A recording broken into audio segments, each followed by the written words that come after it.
Good afternoon. Good afternoon. Good afternoon. Good afternoon. Afternoon. ആകെ കുറച്ച് പേരേ ഉള്ളൂ. 6 members.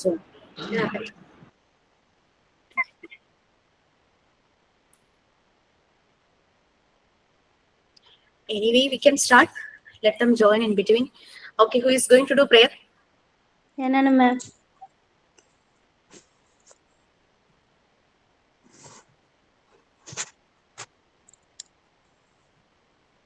മാം പ്രേപ്പ് ചൊല്ലട്ടെ.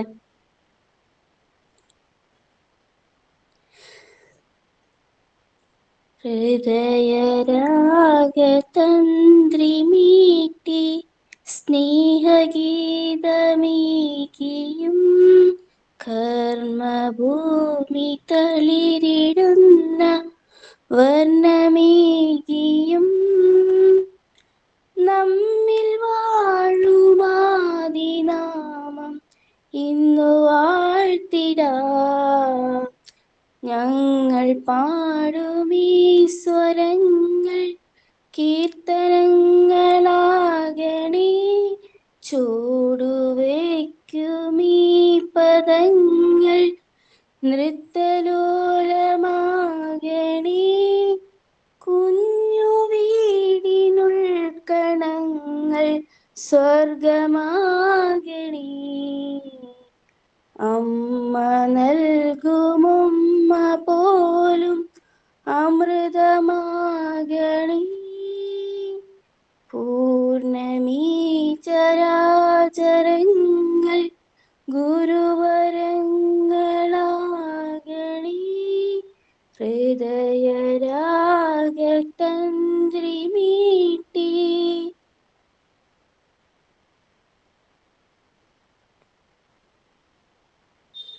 Ma'am, quotes ഞാനാണ്. Shakespeare said, I always feel happy. You know why? Because I don't accept anything from anyone. Acceptation always hurt. Life is short. So love your life. Be happy and keep smiling. Just live for yourself, and before you speak, listen. Before you write, think. Before you spend, earn. Before you pray, forgive. Before you hurt, feel. Before you hate, love. Before you quit, try. Before you die, live. William Shakespeare.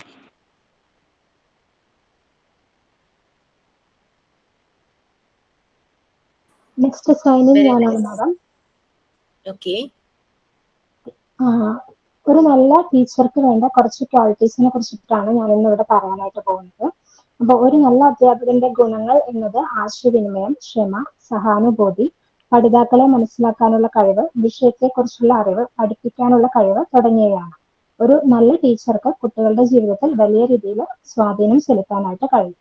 അപ്പോൾ ഒരു നല്ല അധ്യാപകന് വേണ്ട കുറച്ച് ക്വാളിറ്റീസിനെ കുറിച്ചിട്ട് ഞാൻ പറയാം. First one, വിഷയത്തെ കുറിച്ചിട്ടുള്ള അറിവ്. ഒരു അധ്യാപകന് താൻ പഠിപ്പിക്കുന്ന വിഷയത്തിൽ വ്യക്തമായിട്ടുള്ള ഒരു അറിവ് ഉണ്ടായിരിക്കണം.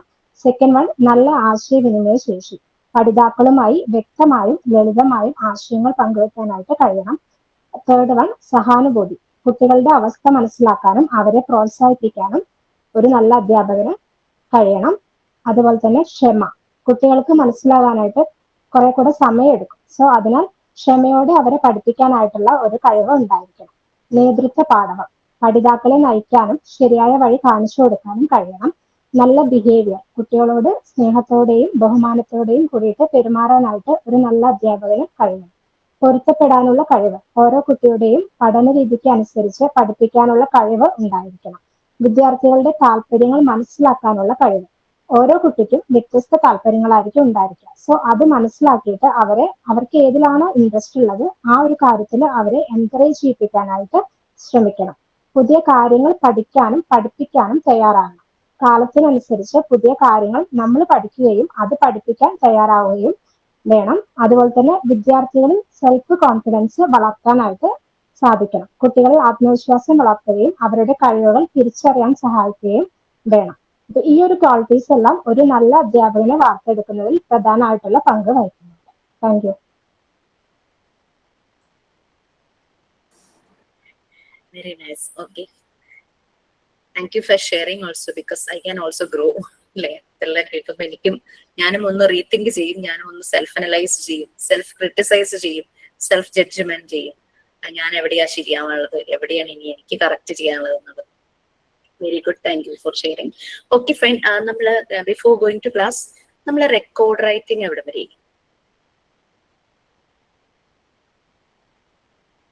റെക്കോർഡ് മാത്രമാണ് പറഞ്ഞായിരുന്നു മാം, 2 റെക്കോർഡ്. സെക്കൻഡ് റെക്കോർഡ് ഏതായിരുന്നു? കിഡ്സ് ആക്ടിവിറ്റി ബുക്കാണോ? ഓക്കെ, അപ്പൊ നമ്മൾ തന്ന ലിസ്റ്റിനകത്തെ ഫസ്റ്റ് വണ്ണും ഫോർത്ത് വണ്ണുമാണ് പറഞ്ഞത് അല്ലെ. അപ്പോ നിങ്ങൾ പെൻഡിങ്ങിൽ വെക്കരുത്. ലാസ്റ്റ് ചെയ്യാം അങ്ങനെ വെക്കരുത്. Please try to do on time. കഴിഞ്ഞു കഴിഞ്ഞാല് അവസാനം ആകുമ്പോഴേക്കും നമ്മൾ ഭയങ്കര ഹറി ബറിയാവും. നമ്മളുടെ മാക്സിമം എഫേർട്ടും നമ്മുടെ ഇമാജിനേഷൻ ക്രിയേറ്റിവിറ്റി ഒന്നും അതിലേക്ക് നമുക്ക് കൂടുതലായിട്ട് കൊടുക്കാനായിട്ട് പറ്റില്ല. ഒരു ദിവസം ഒരു 30 minutes ഒക്കെ സ്പെയർ ചെയ്യാൻ പറ്റുവാണെങ്കിൽ ചെയ്യൂ. ഇപ്പം ജോലിക്കൊക്കെ പോണവരെ സംബന്ധിച്ച് എവറി ഡേ അത് പറ്റിയെന്ന് വരില്ല. എന്നാലും പറ്റുന്ന സമയങ്ങളിൽ അറ്റ്ലീസ്റ്റ് വീക്കെൻഡ്സിലെങ്കിലും കുറച്ച് സമയം മാറ്റി വെച്ച് വർക്കുകളൊക്കെ കംപ്ലീറ്റ് ചെയ്യാൻ നോക്കൂ. കാരണം നമ്മൾ ഉടനെ തന്നെ നമ്മുടെ കോർ ടോപ്പിക്കിലേക്ക് പോകും. മോണ്ടിസോറി മെത്തേഡ്, അതിന്റെ ആപ്ലിക്കേഷൻസ് പാർട്ട് 3. അതിന്റെ ഒപ്പം തന്നെ നിങ്ങൾക്ക് പ്രാക്ടിക്കൽ സെഷനും തുടങ്ങും, മോഡ്യൂൾ 3. ഇത് മോഡ്യൂൾ 1 തീരുന്നതിന് മുമ്പ് തന്നെ മോഡ്യൂൾ 3 നമ്മുടെ പ്രാക്ടിക്കൽസ് ആണ്. അതിന് തിയറി എക്സാംസ് ഒന്നുമില്ല. മോണ്ടിസോറി അപ്പാരറ്റസിനെ കുറിച്ചുള്ളതാണ്. അതും അതിന്റെ ഒപ്പം പാരലായിട്ട് വരും. എന്നിട്ട് നമ്മൾ practical session in between the course, അതായത് മേ ബി 6-7 months ആകുമ്പോൾ തന്നെ ചെയ്യും. കാരണം ആ ഒരു ടൈമിലാണ് ടീച്ചിങ് പ്രാക്ടീസിന് പോകാൻ ആപ്റ്റ് ആയിട്ട് ടൈം. അപ്പൊ നിങ്ങൾക്ക് മെത്തേഡ് മനസ്സിലായി, അത് അപ്ലൈ ചെയ്യാൻ ഒരു പ്ലാറ്റ്ഫോമും കിട്ടും, പ്രാക്ടിക്കൽ മെറ്റീരിയൽസിനെ കുറിച്ചുള്ള ഒരു ഐഡിയയും കിട്ടും. അത്രയുമായി അപ്പൊ നിങ്ങൾക്ക് നല്ല പോലെ ടീച്ചിങ് പ്രാക്ടീസ് ചെയ്യാനായിട്ട് പറ്റും. പിന്നെ വർക്ക് ചെയ്യുന്നവർക്കും അത് ഹെൽപ്ഫുൾ ആയിരിക്കും. പിന്നെ അപ്പൊ ആ ഒരു പ്രാക്ടിക്കൽ സെഷൻ കഴിഞ്ഞു കഴിഞ്ഞാൽ നമ്മൾ വൈവ സ്റ്റാർട്ട് ചെയ്യും. Before the theory exam itself നമ്മൾ വൈവ സ്റ്റാർട്ട് ചെയ്യും. കാരണം വൈവ എന്ന് പറയുന്നത് പ്രാക്ടിക്കൽ സെഷനെ ബേസ് ചെയ്തിട്ടാണ്. കാരണം ഇപ്പൊ 3-4 ബാച്ചുകൾക്ക് വൈവ ഏറ്റവും ലാസ്റ്റ് ചെയ്ത് അത് ഭയങ്കരമായിട്ട് ഡിലേ ആകുന്നു. അത് നമ്മൾക്ക് സർട്ടിഫിക്കറ്റും മാർക്ക് ടെസ്റ്റും കൊടുക്കാനായിട്ട് വീണ്ടും ഡിലേ ആവും. അപ്പൊ കോഴ്സ് കംപ്ലീഷനും അത് ബാധിക്കും. അതുകൊണ്ട് നമ്മൾ ഇങ്ങനെ ചെയ്തു കഴിഞ്ഞാൽ സിസ്റ്റമാറ്റിക് ആയിട്ട് ഇങ്ങനെ തന്നെ പോവുകയാണെങ്കിൽ കറക്റ്റ് ടൈമിൽ കോഴ്സ് കംപ്ലീറ്റ് ചെയ്ത് നിങ്ങൾക്ക് സർട്ടിഫിക്കറ്റും അതുപോലെ തന്നെ മാർക്ക് ലിസ്റ്റും കിട്ടുന്നുള്ള ഏറ്റവും ബെനിഫിറ്റ് ആയിട്ട് എനിക്ക് തോന്നിയത് ടീച്ചിങ് പ്രാക്ടീസിന് പോകുമ്പോൾ വളരെയധികം ഹെൽപ്ഫുൾ ആയിരിക്കും ഈ ഒരു മെത്തേഡ്. കാരണം ഉടനെ തന്നെ ഞാൻ ഇനി പാർട്ട് 3 മോണ്ടിസോറി മെത്തേഡ് ആപ്ലിക്കേഷനിലേക്ക് കടക്കും. അതെന്ന് പറഞ്ഞു കഴിഞ്ഞാൽ ടൈം എടുക്കുന്ന ഒരു 4 ടോപ്പിക്സ് ഉണ്ട്, അതിൽ കുറച്ച് ഭാഗങ്ങൾ. അപ്പോൾ നമുക്ക് അതിന്റെ ഒപ്പം തന്നെ പ്രാക്ടിക്കൽ സെഷന്റെ കുറെ മെറ്റീരിയൽസിന്റെ കുറെ ഡീറ്റെയിൽസ് അതിന്റെ ഒപ്പം തന്നെ വരും. അപ്പൊ അത് പറയുന്നതിനൊപ്പം തന്നെ അതിന്റെ ഡെമോ, ആ മെറ്റീരിയൽസ് ഡെമോ ഓൺലൈൻ ആയിട്ട് കാണിക്കും.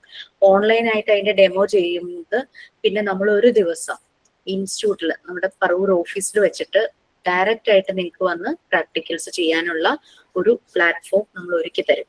അപ്പൊ മെറ്റീരിയൽസ് എല്ലാം നിങ്ങളുടെ കയ്യിലൂടെ പോകും. നിങ്ങൾ ഓരോരുത്തരായിട്ട് ചെയ്ത് നോക്കി മെറ്റീരിയൽസിനെ കുറിച്ചൊന്ന് മനസ്സിലാകും. ഓക്കെ, സോ അതിനനുസരിച്ച് നമുക്കൊന്ന് പ്ലാൻ ചെയ്യാം. Okay fine. സോ ഫസ്റ്റും ഫോർത്തും എല്ലാവരും റെക്കോർഡ് എഴുതി തുടങ്ങി, അല്ലെങ്കിൽ കുറച്ച് പേര് കംപ്ലീറ്റ് ആവാറായിട്ടുണ്ടാവും, കുറച്ച് പേര് എഴുതാനുള്ള ഡീറ്റെയിൽസ് ഒക്കെ കളക്ട് ചെയ്തിട്ടുണ്ടാവും. Anyway try to do story rhyme കൂടെ ഒന്ന് പറഞ്ഞു തരട്ടെ. 5th റെക്കോർഡ് നമ്മുടെ മോഡ്യൂൾ 3യുടെ റെക്കോർഡാണ്. അത് നല്ലപോലെ എഴുതിയ ഒരു റെക്കോർഡ് നമ്മൾ സോഫ്റ്റ് കോപ്പി ഷെയർ ചെയ്യും. അപ്പൊ മെറ്റീരിയൽസിനെ കുറിച്ചുള്ള മെറ്റീരിയൽസിന്റെ പ്രിൻസിപ്പിൾസ്, അതിന്റെ ഫീച്ചേഴ്സ്, അങ്ങനെയുള്ള കാര്യങ്ങൾ ബ്രീഫ് ആയിട്ടാണ്.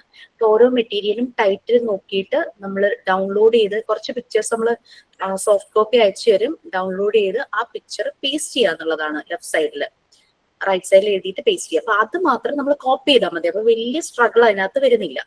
നമ്മൾക്കായിട്ട് പുതിയത് കണ്ടുപിടിക്കേണ്ട ആവശ്യമില്ലല്ലോ. അപ്പൊ 5th റെക്കോർഡ് ആ മോഡ്യൂൾ 3 തുടങ്ങുമ്പോൾ നമ്മൾ ഷെയർ ചെയ്യാം അതിന്റെ ഒരു copy. 2nd, 3rd story rhyme അത് പറഞ്ഞുതരാം. എന്നിട്ട് ക്ലാസ്സിലേക്ക് പോകും. ക്ലാസ് എവിടെയായിരുന്നു എന്നും കൂടെ എന്നോടൊന്ന് പറയൂ. എഡ്യൂക്കേഷൻ സൈക്കോളജി ഫിനിഷ് ചെയ്തോ? And from my side also, I will do all the pendings. Ma'am, mental health and ഹൈജീന്റെ ലാസ്റ്റ് പേജ് ആണ് ഇനി എടുക്കേണ്ടത്. ഓക്കെ. ഞാൻ വിചാരിച്ച എഡ്യൂക്കേഷൻ സൈക്കോളജി ആയിരുന്നു. ഞാനും പെൻഡിങ് വർക്ക്സ് വേഗം തന്നെ ക്ലിയർ ചെയ്ത് തരാം കേട്ടോ. I do. ഓക്കെ, ഞാനത് ഉറപ്പ് തരുന്നു. ഓക്കെ, ഞാൻ റെക്കോർഡ് ഒന്ന് ഷെയർ ചെയ്യാം. മിസ്സേ, അപ്പൊ നമ്മൾ ഈ PG എടുത്ത സ്റ്റുഡൻസിന് എങ്ങനെയായിരിക്കും? ഇവരുടെ ഒപ്പം തന്നെ ആയിരിക്കും എക്സാം ഉണ്ടാവുക, അല്ലാതെ കഴിഞ്ഞ സ്പെഷ്യൽ ക്ലാസ്സസ് ഒക്കെ ഉണ്ടാവുമോ? അതായത് പി ജിയുടെ ക്ലാസ് നമ്മൾ ഒരു ഈ മോണ്ടിസോറി കോർ ടോപ്പിക് തുടങ്ങില്ലേ, അതിന്റെ ഒപ്പം തന്നെ പാരലായിട്ട് സ്റ്റാർട്ട് ചെയ്യും. പി ജി ക്ലാസ് മിക്കവാറും നൈറ്റിലായിരിക്കും, മിക്കവാറും അറിയില്ല, ചിലപ്പോ പകലിൽ തന്നെ വേറൊരു ടൈമിലായിരിക്കും. അത് ആഴ്ചയിൽ 3 ദിവസമായിട്ട് സ്റ്റാർട്ട് ചെയ്തിട്ട് നമ്മൾ പാരലലി ഫിനിഷ് ചെയ്യാനുള്ള പ്ലാനാണ് പി ജിയുടെ ക്ലാസ്സസ്. പി ജി ടോപ്പിക്സ് കുറെ ഉണ്ടെന്നേ ഉള്ളൂ, നമുക്കത് വായിച്ചാൽ മനസ്സിലാകുന്നത്, അതുകൊണ്ട് വലിയ ബുദ്ധിമുട്ടില്ല. അവിടെ പ്രാക്ടിക്കൽ സൈഡിൽ ഒരു സെമിനാർ നിങ്ങൾ പ്രിപ്പയർ ചെയ്യേണ്ടതായിട്ട് വരും.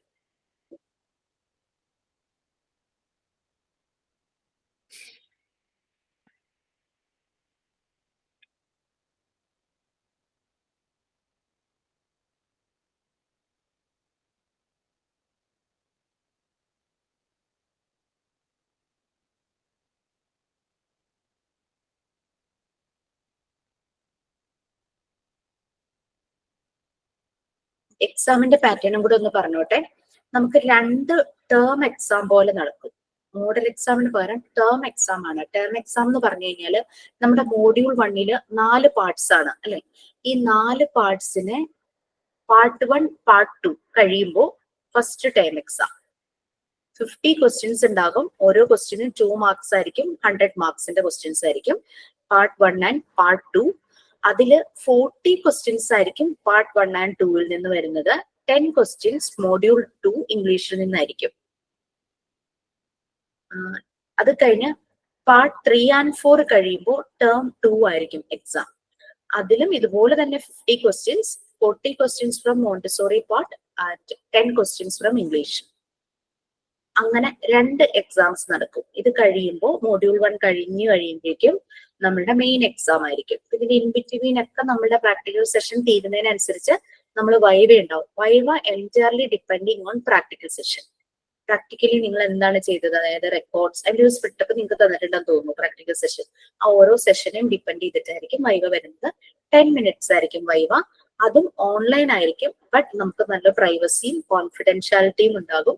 1 to 1 ആണ്. വൈവ എടുക്കുന്ന ടീച്ചറും കുട്ടിയും മാത്രമേ ഉണ്ടാവുള്ളൂ, റെക്കോർഡ് ചെയ്യില്ല. 10 മിനിറ്റ് ആ വൈവ വരുന്നത്. ആ ഒരു പെർഫോമൻസ് വെച്ചിട്ട് പ്രാക്ടിക്കൽ സെഷനിൽ മാർക്ക് കൊടുക്കും. അവിടെ നിങ്ങളുടെ കാര്യങ്ങൾ വേറൊരാളോട് ഷെയർ ചെയ്യുകയോ ഒന്നുമില്ല. ഫേസ് ടു ഫേസ് നമുക്ക് കണ്ടൊന്ന് സംസാരിക്കാനായിട്ടൊരു പ്ലാറ്റ്ഫോം, ആ ഒരു മോണ്ടിസോറി മെത്തേഡ് നിങ്ങളുടെ ഉള്ളിലേക്ക് ആയോ അതൊക്കെ ഒന്ന് അറിയാൻ വേണ്ടിയിട്ട്. പിന്നെ നിങ്ങൾ മെറ്റീരിയൽസ് തന്നെ ചെയ്തപ്പോൾ നിങ്ങൾ ഫേസ് ചെയ്ത പ്ലസ് മൈനസ് അങ്ങനത്തെ കാര്യങ്ങളെല്ലാം ഷെയർ ചെയ്യുക. ടീച്ചിങ് പ്രാക്ടീസിന് പോയിട്ടുള്ളപ്പോൾ ഉണ്ടായ ഫീഡ്ബാക്കുകൾ ഷെയർ ചെയ്യുക. പോകാത്തവരെ എന്താണ് അവരുടെ നെക്സ്റ്റ് പ്ലാൻ, വർക്ക് ചെയ്യുന്ന ടീച്ചേഴ്സ് ഉണ്ട് ലൈക്ക് ദാറ്റ്. അങ്ങനെ നമ്മളൊരു വളരെ നോർമൽ ആയിട്ട് പേടിക്കേണ്ട കാര്യമില്ല എന്ന് പറയാൻ വേണ്ടിയിട്ട് ഞാൻ ഇത്രയും കാര്യം പറഞ്ഞത് കേട്ടോ. കാരണം പലർക്കും വൈവാന്ന് കേട്ട് പേടിച്ച് കോൾ അറ്റൻഡ് ചെയ്യാതിരിക്കും. അങ്ങനെയൊക്കെ വരുമ്പോൾ ഒരാൾ അറ്റൻഡ് ചെയ്യാതിരിക്കുമ്പോൾ തന്നെ എൻ്റയർ ബാച്ചിന്റെ സർട്ടിഫിക്കറ്റ് മാർക്ക് ലിസ്റ്റ് അങ്ങ് ഡിലേ ആയി പോകും. നമുക്ക് ആ ഒരാളെ നമ്മൾ മാക്സിമം കോണ്ടാക്ട് ചെയ്യാൻ നോക്കും. കാരണം അയാൾ ഒഴിവാക്കാനായിട്ട് നമുക്ക് തോന്നില്ല. അത്രയും 1 ഇയറോളം നമ്മുടെ കൂടെ തന്നെ ട്രാവൽ ചെയ്തിട്ട് പെട്ടെന്ന് ആളെ കിട്ടാതെ വരുമ്പോൾ ഭയങ്കരമായിട്ട് വിഷമം വരും. അതാണ് ഈ ഒരാൾക്ക് വേണ്ടിയിട്ട് നമ്മൾ ഒത്തിരി വർക്ക് ചെയ്യും ഇവിടെ. പക്ഷെ അങ്ങനെ പേടിച്ചിട്ടാന്ന് തോന്നുന്നു അറ്റൻഡ് ചെയ്യാതെ അങ്ങനെ കുറെ ബാച്ചിലെ കുട്ടികളെ. പിന്നെ അതൊക്കെ ശരിയാക്കി ഒക്കെ എടുത്ത് ഓരോ ബാച്ചായിട്ട് സ്മൂത്ത് ആയിട്ട് പുറത്തേക്ക് ഇറക്കാനാണ് നോക്കുന്നത്. Okay, so first one illustrated. ഒരു കാര്യം കൂടി പറയാനുണ്ടായിരുന്നു.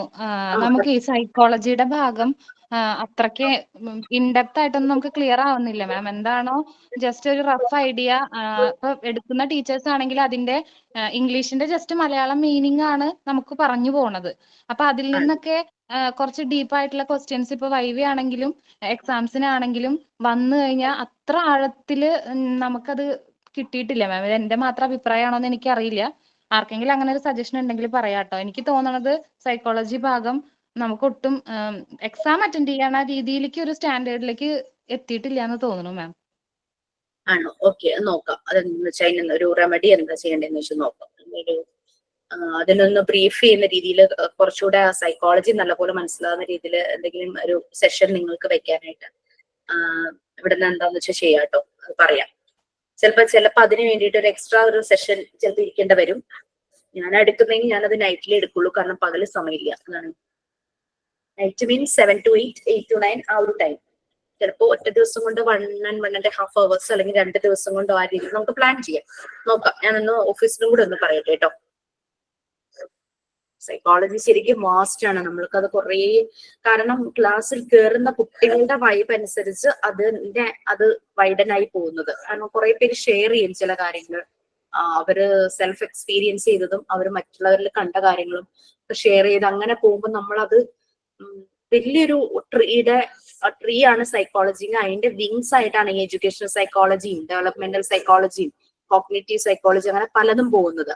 അപ്പൊ അതുകൊണ്ട് നമുക്ക് ഇത് ചിലപ്പോൾ ഒരു ക്ലാസ് കൊണ്ടോ 2 ക്ലാസ് കൊണ്ടോ തീരാത്ത രീതിയിൽ, എന്നാലും നിങ്ങൾക്ക് കുഴപ്പമില്ലാതെ നല്ലൊരു ബേസ് ഉണ്ടാക്കാനായിട്ട് I will try my maximum.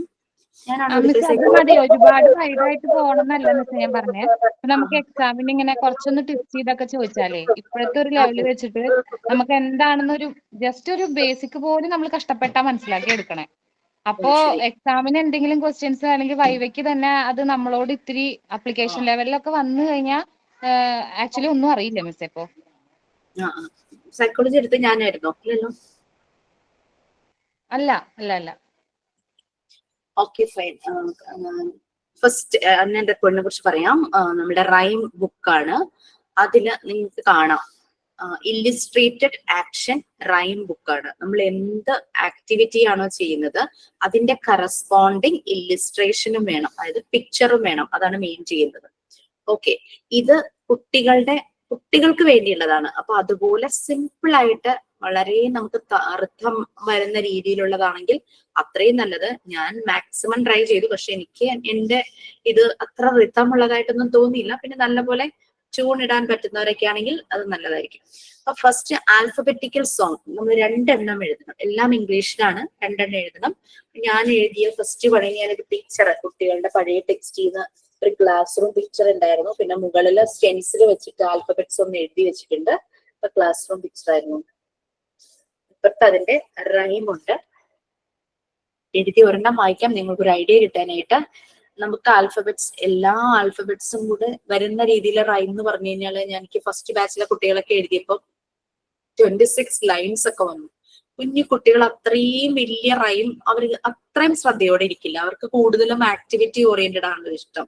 അപ്പൊ അതുകൊണ്ടാണ് ഞാൻ 8 to 12 ലൈൻസ് ഞാൻ എഴുതിയിരിക്കുന്നത് എന്ന് കരുതി അതൊരു 15-16 ആയാലും നോ പ്രോബ്ലം. ഓക്കെ, ഞാൻ എഴുതി ഒരെണ്ണം വായിക്കാം. ABCD come together, EFGH stand together, IJKL. നമുക്ക് എന്നിട്ട് ഈ ആക്ഷൻസ് കുട്ടികളെ കൊണ്ട് ചെയ്യിക്കാം. IJKL sit together, MNOP jump together, QRST run together, UVW clap together, XYZ stay together. അങ്ങനെ ആ രീതിയിൽ എനിക്ക് തോന്നിയ പോലെ ആണ് എഴുതിയത്. നെക്സ്റ്റ് സെക്കൻഡ് വൺ ഒരു എല്ലാം ടീച്ചർ കുട്ടികളോട് പറയുന്ന രീതിയിലുള്ളതാണല്ലോ. അങ്ങനെ ഒരു പിക്ചറും ഒട്ടിച്ചിട്ടുണ്ടായിരുന്നു. അതൊക്കെ പഴയ ടെക്സ്റ്റ് ബുക്കിൽ നിന്ന് കളക്ട് ചെയ്ത് അങ്ങനെ എഴുതിയതാണ്.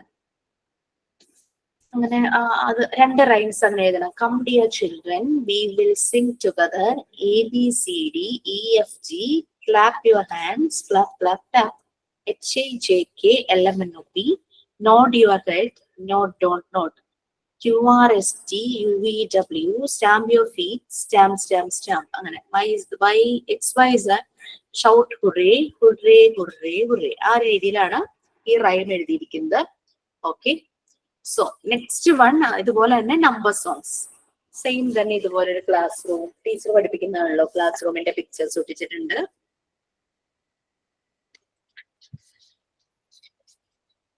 ഒരു ഐഡിയ കിട്ടിയിട്ടുണ്ടാവുമല്ലോ. നമ്മൾ തന്നെ ക്രിയേറ്റ് ചെയ്യേണ്ടതാട്ടോ. നിങ്ങൾക്ക് ഗൂഗിളോ എയോ ഒക്കെ നോക്കി കഴിഞ്ഞു കഴിഞ്ഞാൽ കുറെ കാണുമായിരിക്കും. But don't copy paste, it's my request. കാരണം റെഫർ ചെയ്യാം, നമുക്കത് റെഫർ ചെയ്യുമ്പോൾ ഒരു ഐഡിയ കിട്ടുമായിരിക്കും. എന്നിട്ട് നമ്മൾ ഇരുന്ന് എഴുതാൻ നോക്കുക. കുട്ടികൾക്ക് പറ്റുന്ന രീതിയിലുള്ള സിമ്പിൾ ആയിട്ടുള്ള alphabetical song, number songs. Viva ടൈമിൽ ചിലപ്പോൾ നിങ്ങളോട് ടീച്ചിങ് പ്രാക്ടീസിന് പോകാത്തവരോട് പ്രത്യേകിച്ചും ഒരു ചെറിയൊരു വെർച്വൽ പ്ലാറ്റ്ഫോം നമ്മൾ അവിടെ ക്രിയേറ്റ് ചെയ്ത് തരും. മുന്നിൽ കുട്ടികളാണ്, ഞാനല്ല ഇരിക്കുന്നത്, മുന്നിൽ കുട്ടികളാണ്, ക്ലാസ് റൂമാണ്. കുട്ടികൾക്ക് ഒരു ഹെൽത്തി ഹാബിറ്റ്സ് ടൈപ്പ് പറഞ്ഞു കൊടുക്കണം. അത് ത്രൂ ഒരു ആക്ഷൻ സോങ് ചെയ്യാമോ എന്ന് ചോദിക്കും. റെക്കോർഡിൽ നിങ്ങൾ എഴുതിയത് തന്നെ യൂസ് ചെയ്യാനായിട്ട് അങ്ങനെ പറയാറുണ്ട്. അപ്പൊ തന്നെ എഴുതിയവര് വളരെ കോൺഫിഡന്റ് ആയിട്ട് ചെയ്യണം കാണാം. അതേസമയം തന്നെ എഴുതാതെ എങ്ങനെ കോപ്പി ചെയ്തവര് പറയും ഞാൻ വേറെ കാര്യം ചെയ്യാം, ഇങ്ങോട്ട് പറയാം. അപ്പൊ നമുക്ക് മനസ്സിലാവും തന്നെയാണോ എഴുതിയെന്നുള്ളത് കേട്ടോ. Next capsule poems. Capsule poems പറഞ്ഞാൽ ചെറിയ പോയംസ്, ഒരു 4 ലൈൻസ് ഒക്കെ മതിയാകും. വളരെ ചെറുത്. ഞാൻ എഴുതിയത് ഞാൻ വായിക്കാം. Rat rat run run, cat cat chase chase, run run rat run cat chase, run run chase chase. പിന്നെ രണ്ടെണ്ണം ഉണ്ടല്ലോ. അപ്പൊ flowers bloom, fragrance spreads, birds sing, sweetness flows. അങ്ങനെ പിക്ചർ ചുമ്മാ വരച്ചതാണ് കേട്ടോ. വരച്ച് ഓയിൽ പേസ്റ്റൽസ് വെച്ച് കളർ ചെയ്തതാ. ഇത് മുകളിലുള്ള പിക്ചർ എന്റെ കുട്ടികൾ എനിക്ക് വരച്ചു തന്നതാണ്. താഴത്തെ അവരെ കൊണ്ട് എന്നെയും കളർ ചെയ്യിച്ചു. വീട്ടിലെല്ലാവരുമായിട്ട് ഇരുന്ന് നമുക്ക് ചെയ്യാം. അവർക്ക് ഭയങ്കര ഇൻട്രസ്റ്റ് ആയിരിക്കും, ഭയങ്കര സപ്പോർട്ടും ആയിരിക്കും അവര്. നമ്മളെല്ലാവരും അവരുടെ കൂടെ അവരും കൂടി ഇരുന്നിട്ട് ചെയ്യുമ്പോൾ അപ്പോൾ കുറെയൊക്കെ ഡിജിറ്റൽ വേൾഡിന്റെ ഇൻഫ്ലുവൻസിൽ നിന്ന് അവർ മാറും. അവർക്കും ഭയങ്കര ഇൻട്രസ്റ്റ് ആയിരിക്കും. മിക്ക വീടുകളിലും ഇതുപോലെ പറയും. സ്കൂളിൽ പോയിട്ട് തിരിച്ചു വൈകിട്ട് വരുമ്പോഴേക്കും ചോദിക്കും, അമ്മേ നമുക്കിന്ന് ചെയ്യണ്ടേന്ന് പറഞ്ഞിട്ടായിരിക്കും കുട്ടികൾ സ്കൂളിൽ നിന്ന് വരുന്നത്.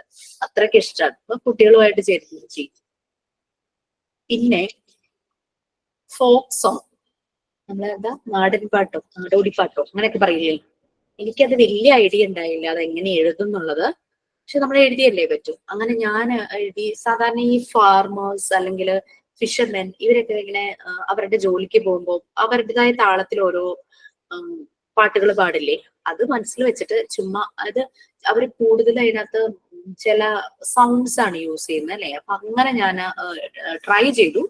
Hip hip hurray hurray, farmers sang together happily, hares waved their head in the wind, birds sang together hoo hoo hoo, they happily fly together, everyone feeling happy, singing together la la la, nature also feeling happy when it touches by the raindrops. എന്തൊക്കെയോ മനസ്സിൽ തോന്നി എഴുതി വെച്ചതാ. എത്രത്തോളം നന്നായി എന്നറിയില്ല. പിന്നെ എഴുതിയത് ഫിഷർമെൻ അവരുടെ Hiya, hiya, hiya, hiya. Fishermen greet together. Ha, ha, ha. They sang together. Hiya, hiya, ha, ha, ha. They row their boat to sea for catching the fish. Singing, yo, yo, la, la. Shouting, hurray, hurray.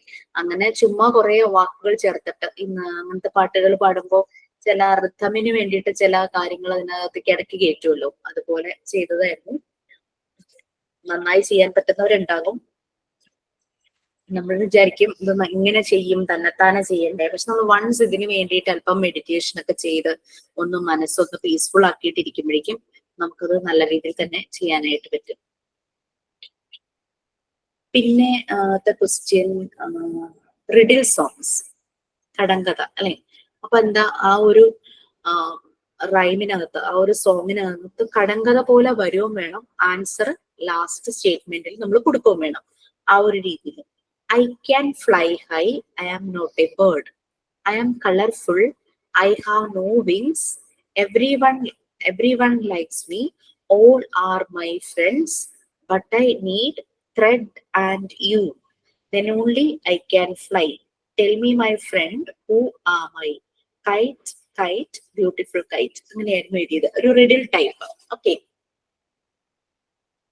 പിക്ചറൊക്കെ വരച്ചതൊക്കെ simple ആയിട്ട് നമുക്ക് വരയ്ക്കാൻ പറ്റുന്ന പിക്ചറാണല്ലോ KITE ഒക്കെ ആവുമ്പോൾ. Same തന്നെ എഴുതിയത് about sun ആണ്. I am yellow and like a ball, my house is at sky, I give light to grow, I will shine all the day, I will hide in the night, you cannot reach at me, sorry I am too hot my dear, yes it is the shining sun. നിങ്ങൾക്ക് സണ്ണിന്റെ ഒരു placard പോലെയൊക്കെ ഉണ്ടാക്കി നമുക്ക് ഇങ്ങനെ സ്റ്റിക്കിൽ വെച്ചിട്ട് ഇങ്ങനെ പിടിച്ച് അങ്ങനെയൊക്കെ കൊണ്ടുപോയി കുട്ടികളെ ഇതുപോലുള്ള റൈംസ് ഒക്കെ ചെയ്യിക്കാം. Provides scientific knowledge. ഞാൻ എഴുതിയത് സോളാർ സിസ്റ്റത്തിനെ കുറിച്ചായിരുന്നു കേട്ടോ.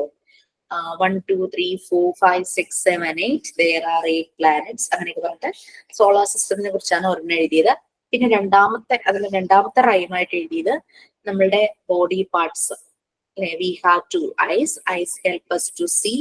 ഇതൊക്കെ കുട്ടികളെ നമ്മൾ ഇതിനെക്കുറിച്ച് പഠിപ്പിക്കുന്ന പല കാര്യങ്ങളും വരുന്ന രീതിയിലുള്ളതാണല്ലോ. അങ്ങനെ അതിന്റെ ഒരു പിക്ചറും ഇതുപോലെ അവരുടെ EVSന്റെ ഒരു ടെക്സ്റ്റിൽ നിന്ന് കിട്ടിയതാണ്. ഇനി ക്വസ്റ്റ്യൻ ആൻഡ് ആൻസർ ടൈപ്പ്. അതും ഇതുപോലെ ഏതെങ്കിലും ടോപ്പിക്സ് പഠിപ്പിക്കാവുന്ന രീതിയിൽ ചെയ്യാം. ഞാനിവിടെ റോസ്, പിന്നെ മാംഗോ അങ്ങനെയൊക്കെ വെച്ചിട്ടുള്ളതാണ് ചെയ്തത്. Which is the yellow colour flower It is sunflower. Which flower grows on water? It is lotus. അതിന്റെ കറസ്പോണ്ടിങ് പിക്ചർ വയ്ക്കാലോ. അപ്പൊ ഇതൊക്കെ ഒരു ടോണിൽ ഒരു വോയിസ് മോഡുലേഷൻ ഒക്കെ ചേഞ്ച് ചെയ്ത് കുട്ടികൾക്ക് പറഞ്ഞു കൊടുക്കാവുന്നതാണ്. പിന്നെയുള്ളത് ആനിമൽസിനെ കുറിച്ചായിരുന്നു. Who guards our house? It is a dog. Who has got black and white stripes? It is zebra. Who has got colorful wings? It is butterfly. Who has got beautiful feathers? It is peacock. Who is the biggest land animal? It is elephant. അങ്ങനെ നിങ്ങൾക്ക് കൂടുതൽ add ചെയ്യാം. ഇതിന്റെയൊക്കെ pictures collect ചെയ്യാനും വലിയ ബുദ്ധിമുട്ടില്ലല്ലോ. ഈ provides general knowledge. അത് കുറച്ചൊന്ന് ആലോചിക്കേണ്ടി വന്നു. പിന്നെ അങ്ങ് ഒരു ഉദ്ദേശം വെച്ച് ചെയ്തതെന്ന് വെച്ചാൽ നമ്മള് ഈ സീഡ് മുളപ്പിച്ച് അതിനെ മരമാകുന്നതും അതിന് നിറയെ ഫ്രൂട്ട്സ് ഉണ്ടാകുന്നതും എല്ലാവരും ആ ഫ്രൂട്ട്സ് എൻജോയ് ചെയ്യുന്നതും അതിന്റെ ഷെയ്ഡിൽ റെസ്റ്റ് ചെയ്യുന്നതും അങ്ങനെ രീതിയിലാണ് ചെയ്തത്. കറക്റ്റ് കുട്ടികളുടെ ചെറിയ ക്ലാസ്സിലെ ഏരിയസിന്റെ ടെക്സ്റ്റിൽ അങ്ങനെ ഒരു പിക്ചർ കിട്ടി. അത് കണ്ടപ്പോ ഇതെങ്ങനെ ചെയ്യാൻ പറ്റുമോ, അപ്പൊ അതിന്റെ ആ പ്രോസസ്, ഒരാള് സീഡ് കുഴിച്ചിടുന്നതും അതിങ്ങനെ സ്പ്രൗട്ട് ചെയ്ത് വന്ന് ലീവ്സ് ഒക്കെ വരുന്നതും അങ്ങനെ ചെയ്തു. It was once a seed. The farmer sowed and watered it. Then it grew into a sapling. It grew and became a plant. Later it became a tree. It bears tasty fruits. All eat its fruits and rest in its shade. രാമറൊക്കെ പക്ഷോളം ശരിയാണെന്ന് എനിക്കറിയില്ല, എഴുതിയതാണ്. പിന്നെ second one എഴുതിയത് about ആനിമൽസിനെ കുറിച്ചായിരുന്നു. Second one എഴുതിയത് നമ്മുടെ we live in our sweet home. Animal friends also have home. Cow and goat live in a shed. A dog lives in a kennel. Hen has a coop and horse has a stable. King of forest is the lion. Who has got a den? Biggest land animal is elephant. Tallest animal is giraffe. Both live under the trees. Everyone has got sweet home. Sweet, sweet, sweet home.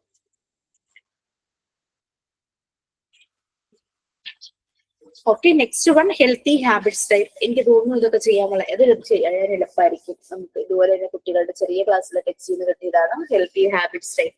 Healthy habits: early to bed, early to rise, make everyone healthy one, brush your teeth twice a day, make your smile white as milk, wash your hands before and after every meal, take a bath twice a day.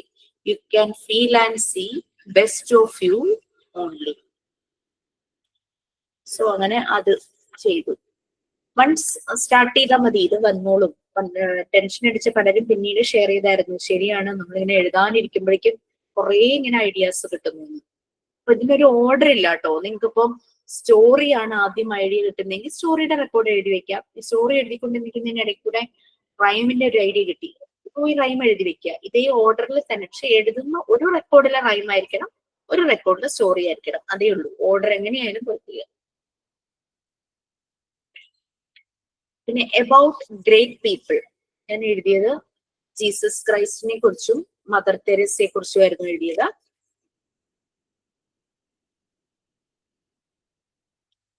അവരുടെ പിക്ചേഴ്സും collect ചെയ്യാൻ ബുദ്ധിമുട്ടുണ്ടായിരുന്നില്ല.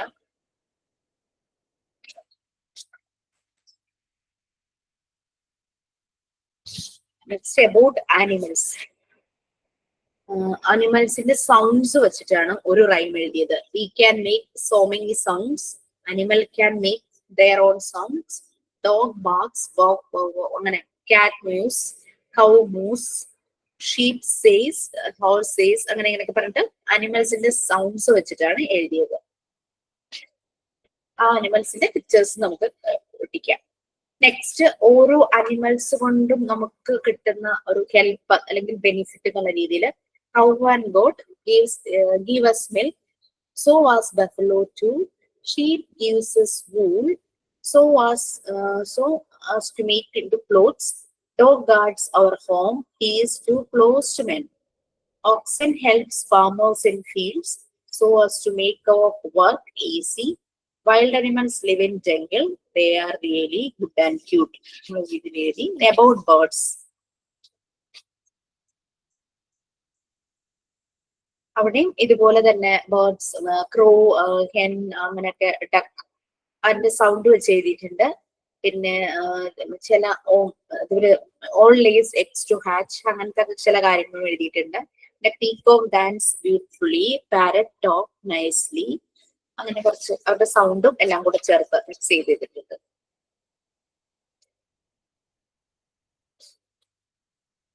പിന്നെ sketch pen use ചെയ്യുമ്പോൾ ശ്രദ്ധിക്കുക കേട്ടോ, കാരണം ഞാൻ ബേർഡ്സിന്റെ ഒരു പിക്ചറിൽ ഒരു ബേർഡിനെ വരച്ചു, ഓയിൽ പേസ്റ്റൽസ് വെച്ചിട്ടാണ് കളർ ചെയ്തത്. പക്ഷെ ഇതിന്റെ ഔട്ട്ലൈൻ ഞാൻ ബ്ലാക്ക് സ്കെച്ച് യൂസ് ചെയ്തു. അപ്പൊ എന്താ പറ്റിയെന്ന് വെച്ച് കഴിഞ്ഞാൽ ബാക്ക് സൈഡ് സ്മഡ്ജായി.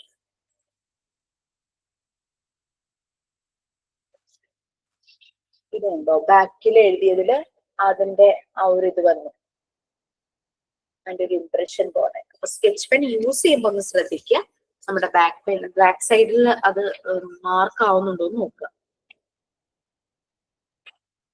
പിന്നെ പ്രെയർ സോങ്സ്, ആ ഒരു പ്രെയർ സോങ് ആണ് ശരിക്കും നമ്മൾ ക്ലാസ്സിൽ നമുക്ക് പറയേണ്ടത്. പക്ഷെ എന്നാലും നമ്മൾ എല്ലാ പ്രെയർ സോങ്ങും പറഞ്ഞു പോകുന്നുണ്ട്. എല്ലാ ദിവസവും നമ്മൾ മാറ്റി മാറ്റി പ്രെയർ പറയുന്നുണ്ടല്ലോ. കുറച്ച് നത്തിങ് റിലീജിയസ് ആയിട്ടുള്ള പ്രെയർ ആണ് ശരിക്കും പ്രിപ്പയർ ചെയ്യേണ്ടത്. അപ്പൊ ആ രീതിയിലുള്ള പ്രെയർ ആണ് പ്രിപ്പയർ ചെയ്തത്. അതിന്റെ പിക്ചേഴ്സും ഒട്ടിച്ചിട്ടുണ്ട്.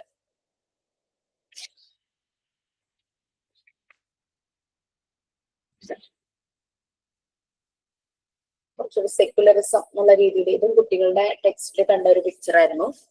അത് വെച്ചിട്ട് പ്രെയർ എഴുതി. അപ്പൊ അത്രയുമാണ് നമുക്ക് റൈംസിൽ വരുന്നത്.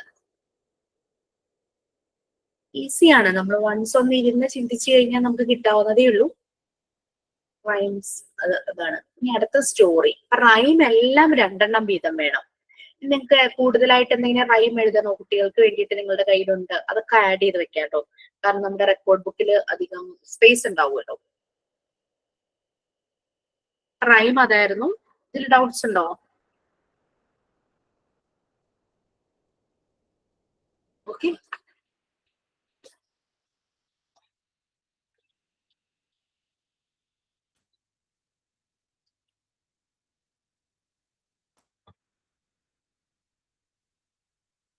ഒരു മിനിറ്റ് സ്റ്റോറി ബുക്ക് നോക്കട്ടെ.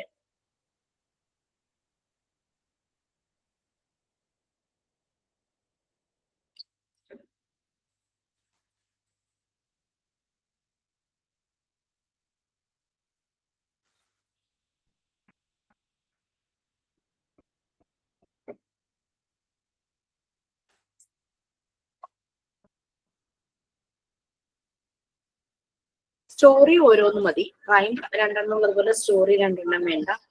ഓരോ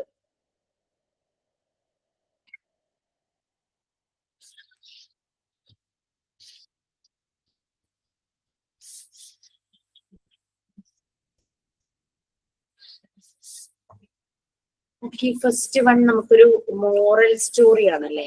അതായത് നമ്മൾ എഴുതുന്ന കഥ എന്ന് പറഞ്ഞാൽ കുട്ടികൾക്ക് ഡൈജസ്റ്റ് ആവണം, പെട്ടെന്ന് അതിൽ നിന്നൊരു മെസ്സേജ് അവരുടെ ഉള്ളിലേക്ക് വരണം. കാരണം നമുക്ക് കുട്ടികൾക്ക് അബ്സ്ട്രാക്റ്റ് ആയിട്ട് ഒന്നും പറഞ്ഞു കൊടുത്തിട്ട് കാര്യമില്ല. അബ്സ്ട്രാക്ട് എന്ന് പറഞ്ഞു കഴിഞ്ഞാൽ നിങ്ങൾ ഭയങ്കര ട്രസ്റ്റ്ഫുൾ ആയിരിക്കണം, ട്രൂത്ത്ഫുൾ ആയിരിക്കണം, ഓണസ്റ്റി ആയിരിക്കണം, അങ്ങനെ ഇങ്ങനെ കുറേ നമ്മളൊരു ലെക്ചർ എടുത്തിട്ട് കാര്യമില്ല. അവരെ സംബന്ധിച്ച് കോൺക്രീറ്റ് ആയിട്ടുള്ള കാര്യങ്ങളെ അവർക്ക് പെട്ടെന്ന് മനസ്സിലാവുള്ളൂ. അതായത് കാണാൻ പറ്റുന്നത്, തൊടാൻ പറ്റുന്നത്, അവർക്ക് ഫീൽ ചെയ്യാൻ പറ്റുന്നത്, അങ്ങനെയുള്ള കാര്യങ്ങൾ അത് ആണ് അവർക്ക് മനസ്സിലാവുള്ളൂ അല്ലെ. കൊച്ചു കൊച്ചു കുഞ്ഞുങ്ങളോട് ഭയങ്കര ചൂടാണ്, ഭയങ്കര തണുപ്പാണെന്ന് പറഞ്ഞു കഴിഞ്ഞാൽ അവർക്ക് എന്താണെന്ന് മനസ്സിലാവില്ല.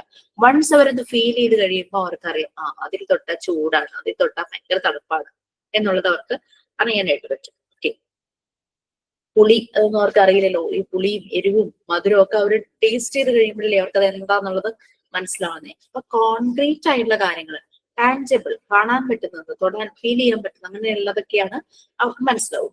അപ്പൊ അതുകൊണ്ട് എല്ലാ സ്റ്റോറിയിലും ഒരു നല്ലൊരു മെസ്സേജ് കുട്ടികളുടെ ഉള്ളിലേക്ക് കടക്കുന്ന രീതിയിലുള്ള സ്റ്റോറി ആയിരിക്കണം എഴുതുന്നത്. അപ്പൊ മോറൽ സ്റ്റോറി, ഞാൻ എഴുതിയ മോറൽ സ്റ്റോറിയിൽ ഒരു മെസ്സേജ് കുട്ടികളിലേക്ക് വരുന്നുണ്ട്.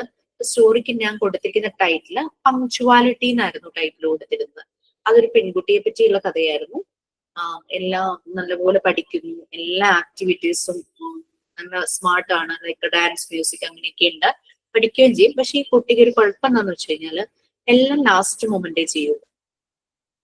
പരീക്ഷയൊക്കെ എടുക്കാറാവുമ്പോൾ ധൃതി പിടിച്ചിട്ടുള്ള ഒരു പഠിത്തം, പക്ഷെ നല്ല മാർക്സ് കിട്ടാറുണ്ട്. അപ്പൊ അങ്ങനെ ആൾ ഇത്തിരി ഓവർ കോൺഫിഡൻസ് ആയി, ലാസ്റ്റ് മൊമെന്റിൽ ചെയ്താലും എനിക്ക് ഓക്കെയാണ്, എനിക്ക് എല്ലാം കിട്ടും എന്നുള്ള രീതിയിൽ. അങ്ങനെ ഹയർ സ്റ്റഡീസ് എല്ലാം കഴിഞ്ഞ് PG എല്ലാം കംപ്ലീറ്റ് ചെയ്തു. ഇപ്പൊ ജോലിക്ക് വേണ്ടിയിട്ട് ട്രൈ ചെയ്യുവാണ്. നല്ലൊരു ഫേമില് അവൾക്ക് വളരെ ജോലി കിട്ടാൻ ഇഷ്ടപ്പെട്ടവർക്ക് ഓപ്പർച്യൂണിറ്റി വന്നപ്പോ തന്നെ വേഗം തന്നെ ബയോഡേറ്റ എല്ലാം അയച്ച് ഇന്റർവ്യൂവിന് വെയിറ്റ് ചെയ്തു. അങ്ങനെ ഒരു ഇന്റർവ്യൂവിന് വിളിക്കുന്നു. ആസ് യൂഷ്വൽ അവള് ലേറ്റ് ആയിരുന്നു. എല്ലായിടത്തും ലേറ്റ് ആയിട്ടേ എത്തുള്ളൂ. എല്ലാരും അവളോട് എപ്പോഴും പറയുമായിരുന്നു ഇങ്ങനെ പങ്ക്ച്വൽ ആണെന്നൊക്കെ. പക്ഷെ അത് ശ്രദ്ധിക്കാറില്ല. കാരണം അവൾക്ക് എങ്ങനെയെങ്കിലും നല്ല മാർക്കൊക്കെ കിട്ടിയൊക്കെ പോരുമായിരുന്നല്ലോ ലാസ്റ്റ് പഠിച്ചാലും. അങ്ങനെയുള്ള ഇന്റർവ്യൂവിന് ലേറ്റ് ആവാൻ എത്തി. അവിടെ ചെന്നപ്പോഴേക്ക് സമയം കഴിഞ്ഞു, ചാൻസ് നഷ്ടപ്പെട്ടു. ഇപ്പൊ ഭയങ്കരമായിട്ട് വിഷമം വരുന്നു. അപ്പം ഒരു ലെസൺ അതിൽ നിന്ന് കിട്ടി. ഇനി ഞാൻ കാരണം സ്വന്തം പ്രശ്നം കൊണ്ടാണല്ലോ അവിടെ ലേറ്റ് ആയി എത്തിയത്. ഇനി സമയത്ത് തന്നെ എല്ലാം ചെയ്യും, പങ്ക്ച്വൽ ആവുന്നു. അപ്പൊ മനസ്സിൽ വിചാരിക്കുന്നു. അങ്ങനെ ഒരു സ്റ്റോറിയാണ് എഴുതിയത്. പിന്നെ സ്റ്റോറിയിൽ നമുക്ക് ചില സ്റ്റോറീസ് നമുക്ക് അഡോപ്റ്റ് ചെയ്യാം. For example next one historical. ഈ ഓർഡറിൽ തന്നെയാണോ ഞാൻ എഴുതിയെന്ന് എനിക്ക് ഓർമ്മയില്ല. ഞാൻ എന്റെ റെക്കോർഡ് ബുക്കിലെ ഓർഡറിൽ നോക്കുവാണെങ്കിൽ ഹിസ്റ്റോറിക്കൽ ഓർ മിത്തോളജി സ്റ്റോറി ഇത് നമുക്ക് അഡോപ്റ്റ് ചെയ്യാം. കാരണം ചരിത്രപരമായ മിത്തോളജി ഒക്കെ ഉള്ള ഒരു സ്റ്റോറിയാണ് ഞാൻ എഴുതിയത്. തെന്നാലി രാമനെ കുറിച്ചായിരുന്നു. അതൊക്കെ ഉള്ള കഥകളാണല്ലോ. അങ്ങനെയുള്ളത് നമുക്ക് അഡോപ്റ്റ് ചെയ്യാം. Historical or mythology story. Honest person എന്ന് പറഞ്ഞിട്ട് തെന്നാലി രാമന്റെ നിങ്ങൾക്ക് എപ്പോഴെങ്കിലൊക്കെ വായിച്ചിട്ടുണ്ടാവും. തെന്നാലി രാമൻ കഥകള് കുട്ടികൾക്ക് പറഞ്ഞു കൊടുത്തിട്ടുണ്ടാവും. അതില് ഹോണസ്റ്റ് പേഴ്സൺ ആ ഒരു ഇതാണ് വന്ന ഒരു മെസ്സേജ്. ഓക്കെ, തെന്നാലി രാമൻ ആരാന്നറിയാലോ അല്ലേ? കൃഷ്ണദേവരായരുടെ ഒരു ഫേമസ് എംപറർ ആയിരുന്നു. വിജയനഗര സാമ്രാജ്യത്തിലെ അവിടുത്തെ ഒരു റോയൽ ക്ലൗൺ ആയിരുന്നു അദ്ദേഹം. വിദൂഷകൻ, രാജവിദൂഷകൻ അല്ലെ തെന്നാലി രാമൻ. ഓക്കെ, അതുപോലുള്ള ഏത് സ്റ്റോറിയും അത് നിങ്ങൾക്ക് എടുക്കാം, നോ പ്രോബ്ലം. അത് നമ്മൾ ക്രിയേറ്റ് ചെയ്യേണ്ട ആവശ്യമില്ല. Next one comparison story. എനിക്കിത് എന്താണെന്ന് മനസ്സിലായില്ലായിരുന്നു. ആക്ച്വലി എന്ത് ചെയ്യണം എന്നറിയില്ലായിരുന്നു. നമുക്ക് കാര്യമായ സപ്പോർട്ടൊന്നും നമ്മുടെ മാമിന്റെ അടുത്ത് നിന്ന് കിട്ടിയിട്ടില്ല. കാരണം മാമിന്റെ കയ്യിൽ ഇങ്ങനെ ഒരു റെഫറൻസ് ഒന്നും കയ്യിലില്ല. യു ഡു, അതാണ് ഞങ്ങളോട് എപ്പോഴും പറയുന്ന ഒരു മറുപടി. ഡു യുവർ സെൽഫ് എന്ന് പറയും. അങ്ങനെ ഞാൻ എഴുതിയ കമ്പാരിസൺ സ്റ്റോറി, ഇതുപോലത്തെ സ്റ്റോറി കേട്ടിട്ടുണ്ടെന്നൊക്കെ എല്ലാരും പറഞ്ഞു. ബട്ട് ഐ ഷെയർ, ഞാൻ ക്രിയേറ്റ് ചെയ്താണ് കേട്ടോ. ഞാൻ എഴുതിയ സ്റ്റോറി ഒരു ജാസ്മിൻ ഫ്ലവറിനെ കുറിച്ചും റോസ് ഫ്ലവറിനെ കുറിച്ചുമായിരുന്നു എഴുതിയ സ്റ്റോറി. അപ്പൊ ഈ സെയിം തന്നെ കാക്ടസും റോസിന്റെ ഒരു സ്റ്റോറി ഉണ്ടെന്ന് പറഞ്ഞിട്ട് കുട്ടികൾ പറഞ്ഞിരുന്നത് കഥ കേട്ടപ്പോഴേ ഞാൻ എഴുതിയത് ഒരു ഗാർഡനിൽ ഇത് നിറയെ ഫ്ലവേഴ്സ് ഉണ്ട്. അപ്പൊ ജാസ്മിനും റോസും അവിടെ ഉണ്ട്. ഗാർഡന്റെ തൊട്ടടുത്തൊരു ഗ്രൗണ്ട് ഉണ്ട്, കുട്ടികൾ സ്ഥിരമായി കളിക്കുന്നത്. ഈ ജാസ്മിന് ഇച്ചിരി ഒന്ന് അഹങ്കാരിയായിരുന്നു. ലൈക്ക് ജാസ്മിനെ പല ഫങ്ഷൻസും യൂസ് ചെയ്യുന്നുണ്ട് കൂടുതലായിട്ട്. പിന്നെ നിറയെ പൂക്കൾ പിടിച്ചിരിക്കുന്ന നല്ല ഭംഗിയാണല്ലോ. റോസും അങ്ങനെയാണെങ്കിലും റോസിനെ ജാസ്മിൻ കളിയാക്കും. റോസിൽ നിറയെ മുള്ളാന്ന് പറഞ്ഞിട്ട്. അങ്ങനെ കുട്ടികൾ ഇങ്ങനെ കളിച്ചുകൊണ്ടിരുന്നപ്പോ പന്ത് ഈ ഗാർഡനിലേക്ക് വീഴും. അങ്ങനെ അവരെ പന്ത് എടുക്കാനായിട്ട് വരുമ്പോ പൂക്കൾ കാണുമ്പോൾ സ്വാഭാവികമായിട്ടും കുട്ടികൾ ശ്രദ്ധിക്കുമല്ലോ. കുട്ടികൾ പൂക്കൾ പറിക്കാൻ തുടങ്ങി. അങ്ങനെ റോസ് ഫ്ലവർ പറിക്കാൻ തുടങ്ങിയപ്പോഴേക്കും മുള്ളു കൊണ്ടത് കാരണം അവരത് ഉപേക്ഷിച്ചു. ജാസ്മിൻ ഫ്ലവർ തലങ്ങും വിലങ്ങും അവർ പറിച്ചിരിച്ച് അങ്ങനെ പോയി. അപ്പൊ ജാസ്മിന് മനസ്സിലായി റോസ് ഫ്ലവറിന് മദർ നേച്ചർ കൊടുത്ത ഒരു പ്രൊട്ടക്ഷൻ ആണ് ഈ തോൺ എന്ന് പറയുന്നത്, മുള്ളെന്ന് പറയുന്നത്. അപ്പൊ ഇനി ആരെയും കളിയാക്കില്ല എന്ന് ജാസ്മിൻ വിചാരിച്ചു. റോസ് ഫ്ലവറിനോട് സോറിയൊക്കെ പറയുന്ന അങ്ങനെ ഒരു മെസ്സേജ് ആയിരുന്നു. അങ്ങനെ ഇതാ അപ്പൊ കമ്പാരിസൺ, രണ്ട് ഫ്ലവേഴ്സിന്റെ അങ്ങനെ മനസ്സിൽ വിചാരിച്ചിട്ടാണ് ചെയ്തത്. അത് ഈ പറയുന്ന തീമുമായിട്ട് എത്രത്തോളം ചേർന്ന് പോകുന്നു എനിക്കറിയില്ല കേട്ടോ. അപ്പൊ എല്ലാ സ്റ്റോറീസും ഞാൻ എഴുതിയ സ്റ്റോറീസിനൊക്കെ ഇപ്പൊ പറഞ്ഞ 2 സ്റ്റോറീസിലും 2 പാരഗ്രാഫ്സ്. ലൈക്ക് നമ്മൾ ആ ഒരു കുട്ടിയുടെ പങ്ക്ച്വാലിറ്റി പറഞ്ഞില്ലേ, എനിക്ക് ആ ഒരു പേജിൽ 2 പാരഗ്രാഫ്സേ ഉള്ളൂ. ചെറിയ ചെറിയ കഥകള്, കൂടുതൽ ആയിട്ട് വേണമെന്നില്ലല്ലോ. അടുത്ത് നമുക്ക് ലോങ് സ്റ്റോറി, ഏതെങ്കിലും ഒരു വലിയൊരു കഥ. അപ്പൊ ഞാൻ അത് 2 പേജിലാക്കി. നീണ്ട കഥ കമ്മ്യൂണിറ്റിലെ 2, 3, 4 പേജ് ചെയ്താട്ടോ. അവിടെ ഞാൻ എഴുതിയത് മീന ആൻഡ് ഹെയർ പെറ്റ്. അങ്ങനെ ഒരു രീതിയിലായിരുന്നു. ഒരു പെൺകുട്ടി, അവൾക്ക് വഴിയിൽ നിന്നൊരു പൂച്ചക്കുട്ടിയെ കിട്ടുന്നതും ആ പൂച്ചക്കുട്ടി ഒരു ദിവസം കാണാതാവുന്നതും പിന്നെ എവിടെയോ സ്കൂളിൽ നിന്ന് വരുന്ന വഴി പൂച്ചക്കുട്ടിയുടെ ശബ്ദം കേട്ട് നോക്കുമ്പോൾ പൂച്ചക്കുട്ടിയുടെ അമ്മ പൂച്ച മുറിവേറ്റ് കിടക്കുന്നു. അപ്പൊ 2 പേര് പൂച്ചയും കൊണ്ട് വീട്ടിലേക്ക് പോകുന്നതും അങ്ങനെയൊക്കെ. അപ്പൊ കുട്ടികൾക്ക് ആ ചെറിയ ചെറിയ ജീവികളോട്, അനിമൽസിനോട് അവർക്ക് അവരോടൊരു കൺസേൺ അല്ലെ. ചില കുട്ടികൾ കണ്ടിട്ടില്ലേ ഈ ചെറിയ തുമ്പീനെയൊക്കെ പിടിക്കും, പിന്നെ ഉറുമ്പിനെയൊക്കെ അങ്ങ് ചവിട്ടി ഇറക്കും. അവർക്ക് അങ്ങനെ ഒരു വയലന്റ് നേച്ചർ ചില കുട്ടികളിൽ നമ്മൾ കാണാറുണ്ട്. ചെറുപ്പം തുടങ്ങി ഇവർക്ക് ഇങ്ങനെ കെയർ ചെയ്യണം, നമ്മുടെ എൻവയോൺമെന്റ് കെയർ ചെയ്യണം, നമ്മളെ കെയർ ചെയ്യണം, ചുറ്റുള്ളവരെ കെയർ ചെയ്യണം എന്നുള്ള ആ ഒരു ഫീലൊക്കെ തോന്നും. അത് പെറ്റ്സിനോടാണെങ്കിലും അതർ അനിമൽസിനോടാണെങ്കിലും എന്ത് ലിവിങ് തിങ്സിനോടാണെങ്കിലും. Okay, next story song. ഇത് പാട്ട് പോലെ ഒരു കവിത, മീൻസ് ഒരു കഥ. ആ ഒരു സോങ്ങിനകത്ത് ഒരു കഥ ഉണ്ടായിരിക്കണം, ആ രീതിയിൽ. ഞാൻ എഴുതിയതൊരു സിംഗിങ് പാരറ്റ്, അങ്ങനെ എഴുതിയത്. Once a farmer got a parrot. He put it in a cage. The parrot sang all the time, "Make me free, make me free. I wish to fly high." The farmer said, "No, no, no. You sang for me." One day, the farmer sleeping under the tree, then a snake came near to him. The parrot sang, "Wake up, wake up.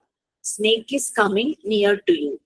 Farmer woke up suddenly and got inside his home. He thanked the parrot and let her free. She sang, "I wish to fly high." അങ്ങനെ ഒരു ഇത്. ഇവിടെ കിളികളെ കൂട്ടിലടിക്കുന്നതിന് അത് അങ്ങനെ എന്തെങ്കിലും ഒരു message വരുമല്ലോ. Next stories about animals and birds. ഒരു ചെറിയ കഥ എഴുതിയിരിക്കുന്ന ഫ്രണ്ട്ഷിപ്പ്. അതിലൊരു കുട്ടി സ്നേക്ക് ഉണ്ട്, ഒരു ക്രോ ഉണ്ട്, ഒരു ഡീർ ഉണ്ട്. അവര് ഫ്രണ്ട്, അത് ആദ്യം ഡീറും ക്രോവും ആയിരുന്നു ഫ്രണ്ട്. ഒരു ദിവസം ഈ എന്താ പറയാ, ഒരു കുട്ടി സ്നേക്ക് അവരുടെ മുന്നിലേക്ക് വന്ന് വീഴുവാണ്, മുറിവേറ്റ്. ഒരു ഈഗിളിന്റെ ക്ലോസിൽ നിന്ന് ഇങ്ങനെ വിട്ട് താഴേക്ക് വന്ന് വീഴുന്നു. ഇവര് രണ്ടുപേരും അതിനെ ടേക്ക് കെയർ ചെയ്യുന്നു, അതിന് മുറിവൊക്കെ വെച്ച് കെട്ടുന്നു. അങ്ങനെ അവർ 3 പേര് പിന്നെ ഭയങ്കര കൂട്ടാകുന്നു, ഒരുമിച്ച് ഒരേ സ്ഥലത്ത് തന്നെ അവർ താമസിക്കുന്നു. അങ്ങനെ അങ്ങനെ അങ്ങനെ ഒരു കഥയായിരുന്നു ഫ്രണ്ട്ഷിപ്പ്. ഇനി അതർ സ്റ്റോറി, ഏതെങ്കിലും ഒരു സ്റ്റോറി പിന്നെ എഴുതാനാണ് ഞാൻ എഴുതിയത്. ഒരു ഹാർഡ് വർക്ക് ആൻഡ് ലക്ക് എന്ന് പറഞ്ഞൊരു സ്റ്റോറി ആയിരുന്നു. ഇതുപോലെ തന്നെ സെയിം കുട്ടികളുടെ EVSന്റെ ടെക്സ്റ്റിൽ ഈ വീറ്റിന്റെ ഹാർവെസ്റ്റിംഗ് ഇല്ലേ, വീറ്റിന്റെ സോ ചെയ്യുന്നതും പിന്നെ അത് സ്പ്രൗട്ട് ചെയ്ത് നല്ല ഗോൾഡൻ ഇതായിട്ട് വരുന്നതും, അങ്ങനെ ഒരു ഫാർമർ കുറെ അങ്ങനെ അത് EVS ആയിരുന്നു, എങ്ങനെയാണ് ക്രോപ്സ് ചെയ്യുന്നത് എന്നുള്ള ഇതായിരുന്നു. പക്ഷെ ഞാൻ ആ പിക്ചേഴ്സ് ഇങ്ങനെ എടുത്തിട്ട്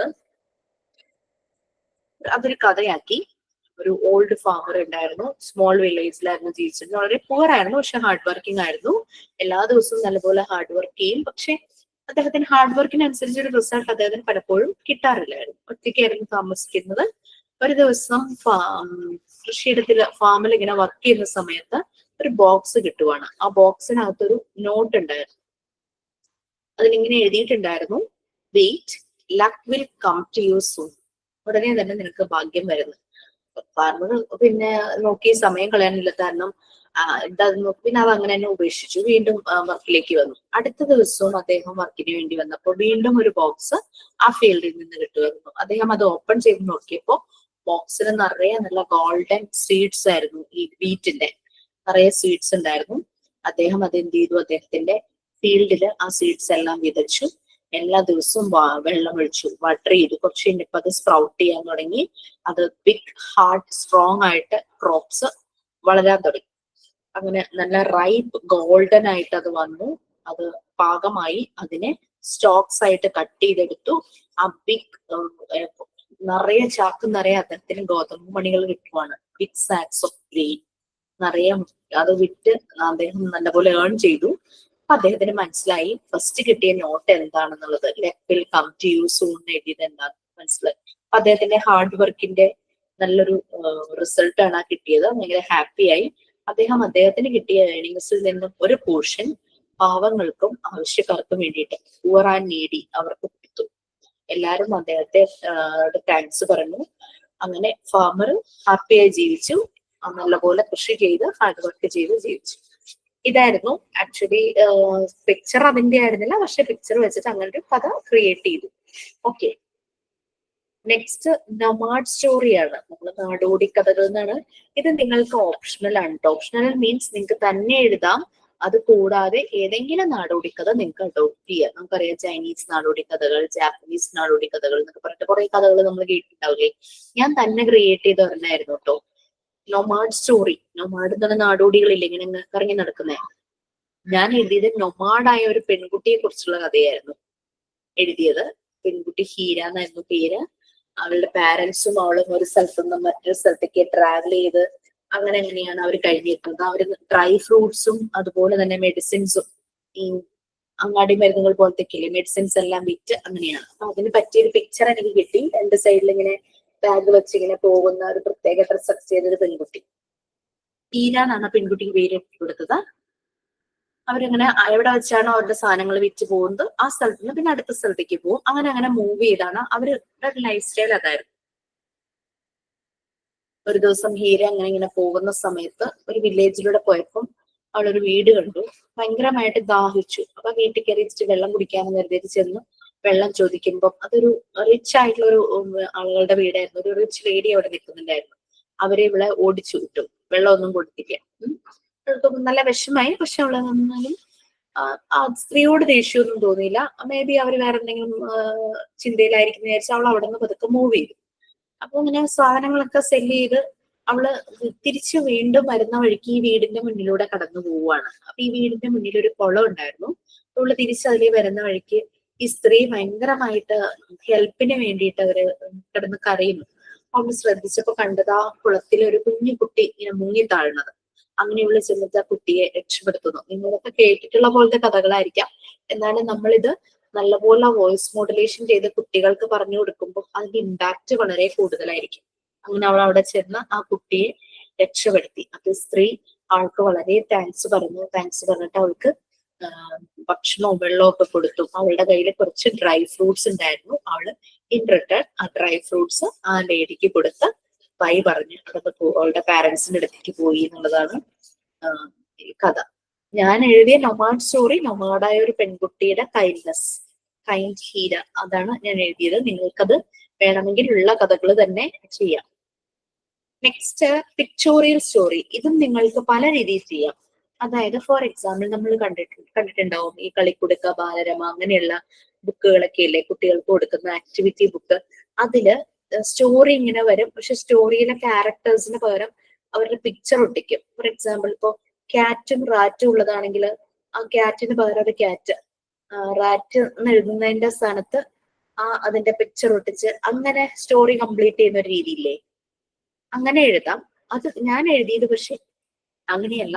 പിക്ചേഴ്സ് കുറെ ഒട്ടിച്ചിട്ട് ഓരോ പിക്ചേഴ്സിനും ടൈറ്റിൽ പോലെ മീൻസ് ക്യാപ്ഷൻ പോലെ ചെറിയൊരു ഡിസ്ക്രിപ്ഷൻ, ആ രീതിയിലായിരുന്നു ഞാൻ കഥ എഴുതിയത്. ഇങ്ങനെ ഒരു ഡിസ്ക്രിപ്ഷൻ ഒക്കെ കൊടുത്ത് ഒരു കഥ എഴുതി. അതിനകത്ത് ഒരു കുരങ്ങിനെ ശല്യപ്പെടുത്തുന്ന ഒരു മനുഷ്യനെ ആ കുരങ്ങുകളെ മങ്കീസിനെ രക്ഷപ്പെടുത്തുന്ന രീതിയിലുള്ള ഒരു കഥയായിരുന്നു. ലാസ്റ്റ് ആ മങ്കീസിന്റെ ഓണർ അയാൾക്ക് തെറ്റ് മനസ്സിലായി കുട്ടികളോട് സോറി പറയുന്നതൊക്കെയായിരുന്നു ആ കഥയിൽ വന്നത്. ഓക്കെ, നേരത്തെ പറഞ്ഞ രീതിയിലും പിക്ചോറിയൽ സ്റ്റോറി എഴുതാം. നമ്മൾ എഴുതുന്ന കഥയിലെ സ്റ്റേറ്റ്മെന്റിലെ കഥാപാത്രങ്ങൾ വരുമ്പോൾ അതിന് പകരം പിക്ചർ ഒട്ടിച്ച് ആ രീതിയിൽ എഴുതാം. കാരണം കൂടുതൽ പിക്ചർ ലെസ് സ്റ്റേറ്റ്മെന്റ്സ്, ആ രീതിയിൽ എഴുതണം. ഇനി അടുത്തത് model childhood stories of great people. ഇതും നമുക്ക് അഡോപ്റ്റ് ചെയ്യാം. കാരണം മഹാന്മാരായ ആൾക്കാരെ കുറിച്ചുള്ളത് ഓൾറെഡി ഉള്ള കാര്യങ്ങളൊക്കെ ഇൻസിഡന്റ് ഒക്കെ ആയിരിക്കുമല്ലോ. ഞാൻ എഴുതിയത് BR അംബേദ്കറിനെ കുറിച്ചായിരുന്നു. 1 drop വാട്ടർ എന്നും പറഞ്ഞു കുട്ടികളുടെ ഏതോ ക്ലാസ്സിലെ മലയാളം ടെക്സ്റ്റിൽ ഉണ്ടായിരുന്നത്. അങ്ങനെ തന്നെ ഇംഗ്ലീഷിലേക്ക് ട്രാൻസ്ലേറ്റ് ചെയ്തു. കാരണം വെള്ളം കുടിക്കാൻ ദാഹിച്ചിങ്ങനെ വന്നു. ആ വില്ലേജില് വെള്ളം പബ്ലിക് വെല്ലിൽ നിന്ന് കുടിക്കാനായിട്ട് പോയപ്പോ ആൾക്കാർ ഈ അംബേദ്കർ ഓടിക്കുവാണ്. എന്നുവെച്ചാൽ അന്ന് ഈ അൺടച്ചബിലിറ്റി അങ്ങനത്തെ കാര്യങ്ങളൊക്കെ ഉണ്ടല്ലോ. അവർക്ക് കുടിക്കാനുള്ള കിണറല്ല, അത് അവൻ തൊട്ട് അശുദ്ധമാക്കി എന്നൊക്കെ പറഞ്ഞിട്ട് അവനെ ഓടിക്കുമ്പോൾ അംബേദ്കർക്ക് ഭയങ്കര വിഷമാകുന്നതും അദ്ദേഹം ഒരു സൈഡിൽ പോയിരുന്ന് ആലോചിക്കുകയാണ്. ഞാനിത് അത്രയും ഇൻസൾട്ടഡ് ആയി അദ്ദേഹം, ഇത് ഞാൻ എങ്ങനെയെങ്കിലും ഈ നമ്മുടെ നാട്ടിൽ നിന്നും ഒഴിവാക്കും അങ്ങനെയൊക്കെ പറഞ്ഞിട്ട് അദ്ദേഹം അവിടെ നിന്ന് അതിന് വേണ്ടിയിട്ട് പിന്നെ പ്രവർത്തിക്കുന്നു. പിന്നെ അദ്ദേഹം ആ ഒരു പുവർ ആയിട്ടുള്ള ആൾക്കാരെ കുറിച്ച് വേണ്ടിയിട്ടൊക്കെ ഒത്തിരി അദ്ദേഹം പല കാര്യങ്ങളും ചെയ്തു. ഇന്ത്യൻ കോൺസ്റ്റിറ്റ്യൂഷന്റെ അതിന്റെ നിർമ്മാണത്തിൽ ഏറ്റവും മുഖ്യ പങ്ക് വഹിച്ച ഒരാളായിരുന്നു ഡോക്ടർ ഭീംറാവു രാംജി അംബേദ്കർ. അദ്ദേഹത്തിന്റെ ഫോട്ടോ കിട്ടാനും ബുദ്ധിമുട്ടില്ലായിരുന്നു. അതുപോലെ നിങ്ങൾക്ക് ആരെ കുറിച്ച് വേണമെങ്കിലും എഴുതാം. Next story that gives scientific knowledge. ഇതും നിങ്ങൾക്ക് അഡോപ്റ്റ് ചെയ്യാം. ഞാൻ എഴുതിയത് റോൺജൻ എക്സ്റേ കണ്ടുപിടിക്കാനുണ്ടായ സാഹചര്യം. ഇതും കുട്ടികളുടെ മലയാളം ടെക്സ്റ്റിൽ നിന്ന് എനിക്ക് കിട്ടിയതായിരുന്നു. അതായിരുന്നു എഴുതിയത്, റോൺജൻ എക്സ്റേ കണ്ടുപിടിച്ചത്. ഓക്കെ,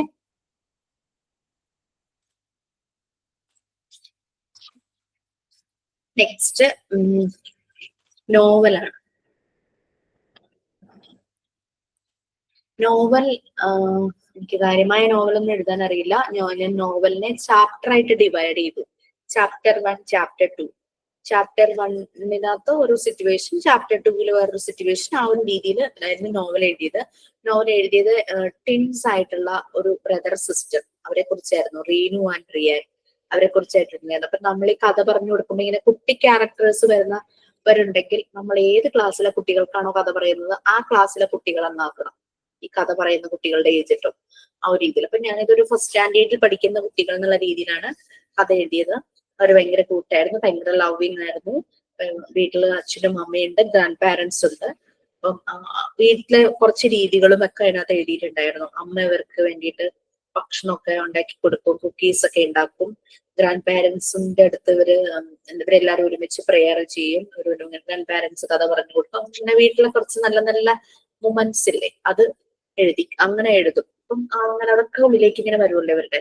എന്നിട്ട് ഒരു ദിവസം പിന്നെ എഴുതിയത് ഒരു സാറ്റർഡേ, ചാപ്റ്റർ 2 പിന്നെ എഴുതി. അപ്പൊ ആദ്യത്തെ ചാപ്റ്ററിൽ മുഴുവൻ അവരുടെ രീതികളും അവരുടെ പ്രെയർ അങ്ങനെയെല്ലാം അവർ കളിക്കുന്നതും, സ്കൂളിൽ നിന്ന് വന്നു കഴിഞ്ഞു കഴിഞ്ഞാല് അവര് ഹോംവർക്ക് ചെയ്യും, എന്നിട്ട് കളിക്കാൻ പോകും.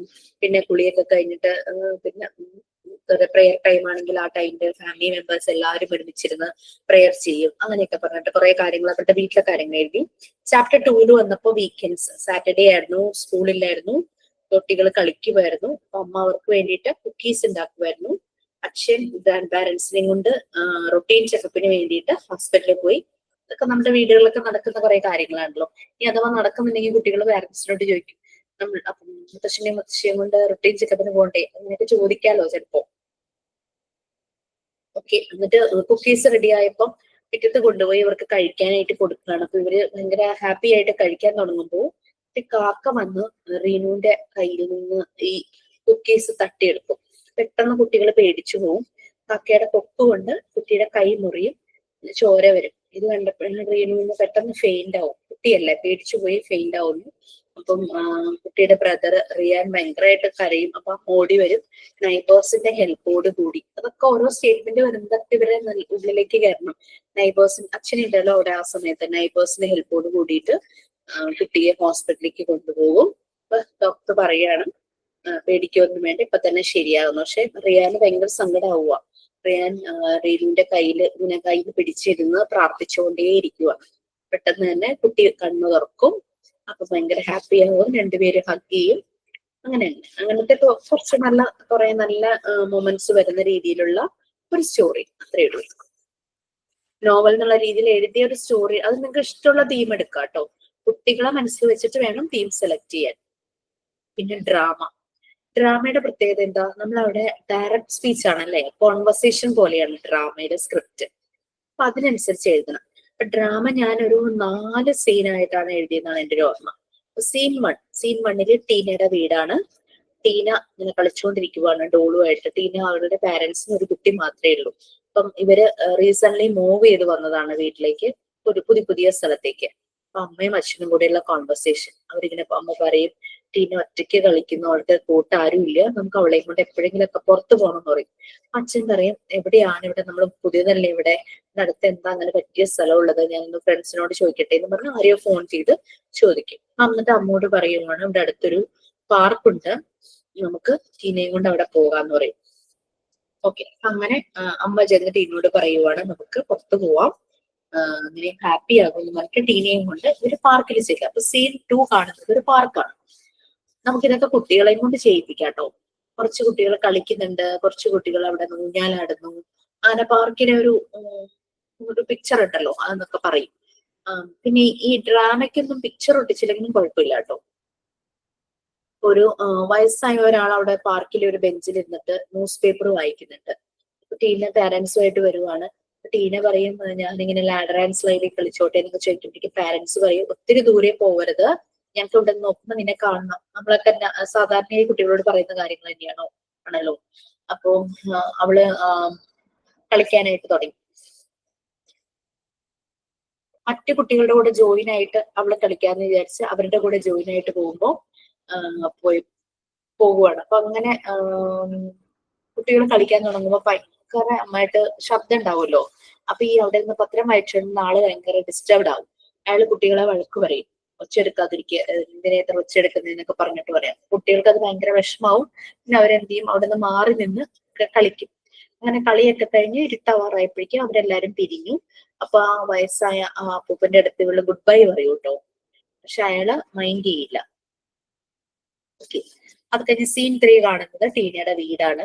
അവിടെ അവള് പറയും, പാർക്ക് ചെയ്യുന്നവര് തിരിച്ച് വീട്ടിൽ വന്നിട്ടുള്ള സീനാണ്.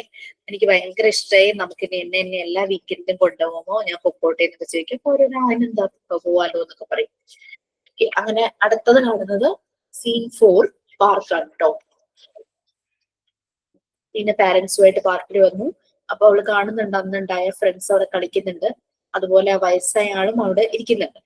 അപ്പൊ ഇവള് ഓടി ചെന്ന് കുട്ടികൾ ഫ്രണ്ട്സിന്റെ അടുത്തേക്ക് പോകുന്ന വഴി പ്രായമായ ആളുടെ അടുത്ത് ചെന്ന് ചിരിച്ചുകൊണ്ട് വിഷ് ചെയ്യും. പക്ഷെ അയാൾ മൈൻഡ് ചെയ്യില്ല. അവൾക്കെന്തോ വല്ലാതെ ഫീൽ ചെയ്യും. അമ്മ പറയും, സാരമില്ല ടീന, നീ പോയി കളിക്കൂ, അദ്ദേഹത്തെ ഇപ്പൊ ബിസി ആയിരിക്കും എന്ന് പറയും, ഡിസ്റ്റർബ് ചെയ്യണ്ടെന്ന് പറയും. ടീന പോയി കളിക്കുവാണ്. അപ്പൊ കളിച്ചുകൊണ്ടിരുന്ന സമയത്താണ് പെട്ടെന്ന് ഇടിയും മിന്നലും ഒരു മഴയും വരുന്നത്. അപ്പൊ കുട്ടികളൊക്കെ പെട്ടെന്ന് ഓടി ഷെയ്ഡിലേക്ക് കയറും. ഷെയ്ഡ് ചെറിയ ഹട്ട് പോലെ തന്നെ അവിടേക്ക് കയറും. പക്ഷെ ഈ വയസ്സായ ആള് പെട്ടെന്ന് എണീക്കുമ്പോഴേക്കും അയാള് വീണു പോകും, അവിടെ തെന്നി വീഴും. ഇത് കണ്ടുകൊണ്ട് കുട്ടികളെല്ലാം ഓടി വന്ന് അയാളെ പിടിച്ച് ആ ഷെയ്ഡിൽ കൊണ്ടുവന്ന് ഹെൽപ്പ് ചെയ്യും. അവിടെ നിന്ന് എണീക്കാനായിട്ട് ഹെൽപ്പ് ചെയ്ത് അവിടെ കൊണ്ടുവന്ന് ഇരുത്തും. ആരോ ഓടിപ്പോയൊരു ടവല് കൊണ്ട് കൊടുക്കും, പിന്നെ ചൂട് ചായയൊക്കെ കൊടുക്കും. അങ്ങനെ അദ്ദേഹത്തിന് പെട്ടെന്ന് ഭയങ്കര വിഷമമായി, കാരണം ഒരു ഗിൽട്ടി ഫീലിംഗ് പോലെയായി. അദ്ദേഹം കുട്ടികളോട് നന്ദി പറഞ്ഞു. കുട്ടികൾക്കെല്ലാം അദ്ദേഹത്തിനോട് അവർക്ക് ഭയങ്കര ആശ്വാസമായി, സന്തോഷമായി.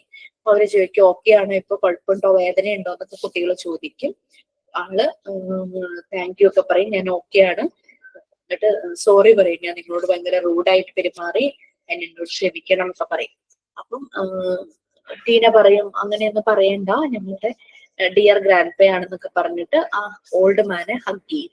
കുട്ടികളെല്ലാം ഹഗ് ചെയ്യും, എല്ലാവരെയും ഹാപ്പിയാകും. അപ്പൊ ഓൾഡ് മാൻ അവർക്ക് വേണ്ടിയിട്ട് ഒരു പാട്ട് പാടും. അങ്ങനെ അവരെല്ലാരും കൂടെ ഒരുമിച്ച് ആ പാട്ട് പാടുന്ന ഒരു സ്റ്റോറിയാണ് കേട്ടോ. ഇത് ഞാൻ സ്വപ്നത്തിൽ പോലും വിചാരിച്ചില്ല എനിക്ക് ഇങ്ങനെ ഇത്രയും ക്രിയേറ്റ് ചെയ്യാൻ പറ്റുന്ന. ബട്ട് എനിക്ക് തോന്നുന്നു നിങ്ങളിലൊക്കെ ഇതിലും നന്നായി ചെയ്യും. വായിക്കാനായിട്ടൊരു സമയം കിട്ടും എന്നുള്ളതാണ് എന്റെ ഒരു ഡൗട്ട്. ഓക്കെ, അപ്പൊ അതുപോലെ എല്ലാത്തിലും നമ്മളൊരു മെസ്സേജ് കുഞ്ഞുങ്ങളിലേക്ക് വരണം. ഡ്രാമയ്ക്ക് പിക്ചർ ഇല്ലെങ്കിൽ കുഴപ്പമില്ല. പിന്നെയുള്ളത് മയമാണ്. മയം നമുക്കറിയാം ഓൺലി ആക്ഷൻസ് ആണല്ലേ. അപ്പൊ മയം ചെയ്യാൻ പറ്റുന്ന തീമിലുള്ള ഒരു കഥ എഴുതുക എന്ന് മാത്രമേ ഉള്ളൂ നമുക്ക്. നമ്മൾ എപ്പോഴെങ്കിലും ചെറിയ കുട്ടികളെ കൊണ്ട് മൈം ചെയ്യിക്കുന്നത് വളരെ കുറവാണ്. എപ്പോഴെങ്കിലും നമ്മൾ സ്കൂളില് വലിയ ക്ലാസ്സിലെ കുട്ടികളാണെങ്കിലും മൈം ചെയ്യിക്കുമ്പോൾ ആ ഒരു മെസ്സേജ് പുറത്തേക്ക് വരുന്ന രീതിയിലുള്ള ഒരു മയമായിരിക്കണം. ഞാനിവിടെ എഴുതിയതൊരു കൊച്ചു പെൺകുട്ടിയെ കുറിച്ചാണ്. അവളുടെ പാരന്റ്സിനോട് ജീവിക്കുന്നത്. അവർ വളരെ പുവറാണ്, ഒത്തിരി കഷ്ടപ്പെട്ടാണ് അവര് ജീവിച്ചിരുന്നത്. അപ്പൊ കുട്ടിയുടെ ബർത്ത്ഡേ, ഇത് നിങ്ങൾ കേട്ടിട്ടുള്ള കഥയായിരിക്കും. കുട്ടിയുടെ ബർത്ത്ഡേ വരുന്നു. അപ്പൊ അവള് ഒരു ഡോള് വേണമെന്ന്, അവൾ എവിടെയോ ഒരു ഡോള് കണ്ടുവച്ചിട്ടുണ്ടായിരുന്നു. പക്ഷെ പാരന്റ്സിന് അത്രയും ഇനഫ് മണി ഒന്നുമില്ല. അപ്പൊ പാരന്റ്സ് ചോദിക്കും, നിനക്ക് വേറെ എന്തെങ്കിലും വാങ്ങിത്തരാം, പിന്നെ നമുക്ക് അടുത്ത ബർത്ത്ഡേക്ക് ഡോള് വാങ്ങാം, അങ്ങനെയുള്ള രീതിയിലൊക്കെ പറയുമ്പോഴേക്കും അവള് സമ്മതിക്കില്ല. അവള് കരയാനായിട്ട് തുടങ്ങും. എന്നിട്ട് അവള് ഭക്ഷണം ഒന്നും കഴിക്കാതെ പോയി കിടക്കും. പാരന്റ്സിന് ഭയങ്കര വിഷമാവും. അപ്പൊ അമ്മ അച്ഛനോട് പറയാണ്, അമ്മയുടെ ഒരു പിക്കി ബാങ്ക് ഉണ്ട്, കോയിൻ ഒക്കെ ഇട്ട് ക്യാഷ് ഒക്കെ ഇട്ട് ബോക്സ്, അത് ബ്രേക്ക് ചെയ്യാം, അതിൽ നിന്ന് കാശ് എടുക്കാം. അപ്പൊ അദ്ദേഹം പറഞ്ഞു, അദ്ദേഹത്തിന് ഒരു വാച്ച് ഉണ്ട്, പഴയ വാച്ചാണ്, ഇത് വിൽക്കാം. അങ്ങനെ അവര് ഡിസ്കസ് ചെയ്യുന്നത്. ഇവള് കേക്കുവാണ്, ഇവള് ഉറങ്ങിയിട്ടുണ്ടായിരുന്നില്ലായിരുന്നു, കേക്കുവാണ്. അത് കേട്ടപ്പോൾ ഭയങ്കര വിഷമായി, ഭയങ്കര ഗിൽറ്റി ഫീലിംഗുമായി. അവൾ ഓടിച്ചെന്ന് പാരന്റ്സിന്റെ അടുത്ത് അവരെ ഹഗ് ചെയ്തു. എന്നിട്ട് അവരോട് സോറി പറഞ്ഞു. എന്നിട്ട് അവരോട് പറഞ്ഞു, എനിക്ക് വേറെ ഒന്നും വേണ്ട, നിങ്ങളുടെ സ്നേഹം മാത്രം മതി എന്നൊക്കെ പറഞ്ഞിട്ട്, അതാണ് എന്റെ വാല്യൂബിൾ ഗിഫ്റ്റ് എന്ന് പറയുന്നത്, അതാണെന്ന് അവള് പറഞ്ഞു. അങ്ങനെ അതാണ് എഴുതിയ സ്റ്റോറി. ഇത്രയുമാണ് നമുക്ക് വരുന്ന സ്റ്റോറീസ്. ഓക്കെ, നമുക്ക് കുഞ്ഞുങ്ങളെ കൊണ്ട് ചെയ്യിപ്പിക്കാൻ പറ്റണം ഓരോ കഥയും. അവരെ റോൾ പ്ലേ പോലെ, ഇനാക്ട് പ്ലേ പോലെ അവർക്കത് ഇഷ്ടമായിരിക്കും. പിന്നെ കഥ നമ്മൾ ഏത് കഥ കുട്ടികളോട് പറയുമ്പോഴും നമ്മുടെ കയ്യിൽ അതിനൊരു പ്രോപ്പർട്ടി മെറ്റീരിയൽസ് ഉണ്ടെന്ന് ഉറപ്പുവരുത്തുക. അതായത് മാസ്ക്, കഥയിലെ ക്യാരക്ടേഴ്സിനനുസരിച്ച്, ഇപ്പൊ സ്നേക്ക്, ക്രോ, ഡീർ ഒക്കെ വരുന്നൊരു കഥയാണെങ്കിൽ എന്താണോ കഥയിലെ കഥാപാത്രങ്ങൾ അതിനനുസരിച്ച്. ഇപ്പൊ ആളുകളാണെങ്കിൽ കുട്ടികളെ കൊണ്ട് നമുക്ക് റോൾ പ്ലേ ചെയ്യിക്കാം. അനിമൽ സ്റ്റോറി ആണെങ്കിലും ഇങ്ങനെ മാസ്ക് കയ്യിൽ പിടിപ്പിച്ചിട്ട് കുട്ടികളെ കൊണ്ട് ചെയ്യിക്കാം. നമ്മളെ നറേറ്റ് ചെയ്യുവാണെങ്കിലും നമ്മൾ ഇത് കയ്യിൽ പിടിച്ചിട്ട് ചെയ്യാം. ഭയങ്കര ഇഷ്ടമാവും. നമ്മുടെ വോയിസും അതിനനുസരിച്ച് മാറ്റണം. ഓരോ ക്യാരക്ടേഴ്സിനനുസരിച്ചും സിറ്റുവേഷൻ അനുസരിച്ചും വോയിസ് മാറ്റണം. പിന്നെ റെക്കോർഡ് പറയാനുള്ള ഒരു സമയം ഉണ്ടായിരുന്നുള്ളൂ. Okay fine. ഓക്കെ, എന്തെങ്കിലും ഡൗട്ട്സ് ഉണ്ടോ?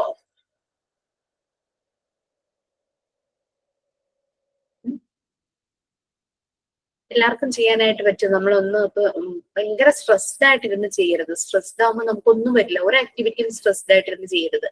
നിങ്ങൾ പതുക്കെ കാമായിട്ട് പീസ്ഫുൾ ആകണം. എവറി ഡേ ഒരു 10 minutes എങ്കിലും ഒരു മെഡിറ്റേഷൻ പ്രാക്ടീസ് ചെയ്യാൻ പറ്റുമോ എന്നുള്ളതാണ്. അത് നമ്മുടെ ബിലീഫിനനുസരിച്ചുള്ള പ്രെയറിന്റെ ഒപ്പമാണെങ്കിൽ ആ രീതിയിലായാലും പ്രോബ്ലം ഒന്നുമില്ല. ഓക്കെ,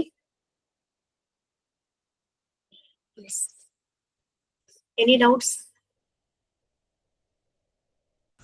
ഈ മൈമിന്റെ അകത്ത് ഇപ്പൊ നമ്മൾ ശരിക്കും എങ്ങനെയാ എഴുതേണ്ടത്? മൈം എഴുതാൻ നേരത്ത് നല്ലൊരു മെസ്സേജ് വരുന്ന ഒരു സ്റ്റോറി നമ്മൾ എഴുതിയാൽ മതി.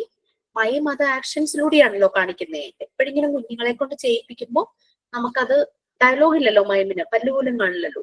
നമ്മൾ വൈറ്റും ബ്ലാക്കും രീതിയിലുള്ള കോസ്റ്റ്യൂം ഒക്കെ ഇട്ടിട്ട് ത്രൂ ആക്ഷൻസ് അല്ലേ മൈം കാണിക്കുന്നത്. അപ്പൊ സ്റ്റോറി എഴുതുന്ന പോലെ എഴുതാം, പക്ഷെ നമ്മൾ അവതരിപ്പിക്കുമ്പം ആക്ഷൻസിലൂടെ. അതെ അതെ.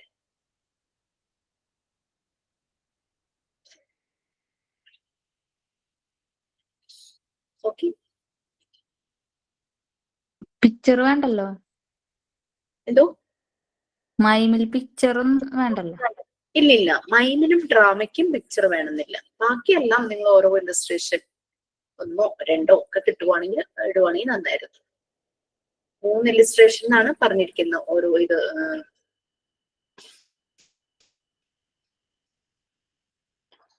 നോവല് ചാപ്റ്റർ ആയിട്ട് സെപ്പറേറ്റ് ചെയ്ത് എഴുതണമെന്ന് പറഞ്ഞിട്ടുണ്ട്. അത് കുട്ടികൾക്കുള്ളതായിരിക്കണം. അറ്റ്ലീസ്റ്റ് 3 ഇല്ലസ്ട്രേഷൻ ഓരോ ചാപ്റ്ററിലും. അത് നിങ്ങൾക്ക് പറ്റുന്ന പോലെ കേട്ടോ, അങ്ങനെ ഒരു കണ്ടീഷൻ ഇല്ല. ഞാൻ ചെയ്തത് വെച്ചിട്ട് ഒരു കണ്ടീഷനോടെ വെച്ചിട്ടുണ്ടെന്നേ ഉള്ളൂ.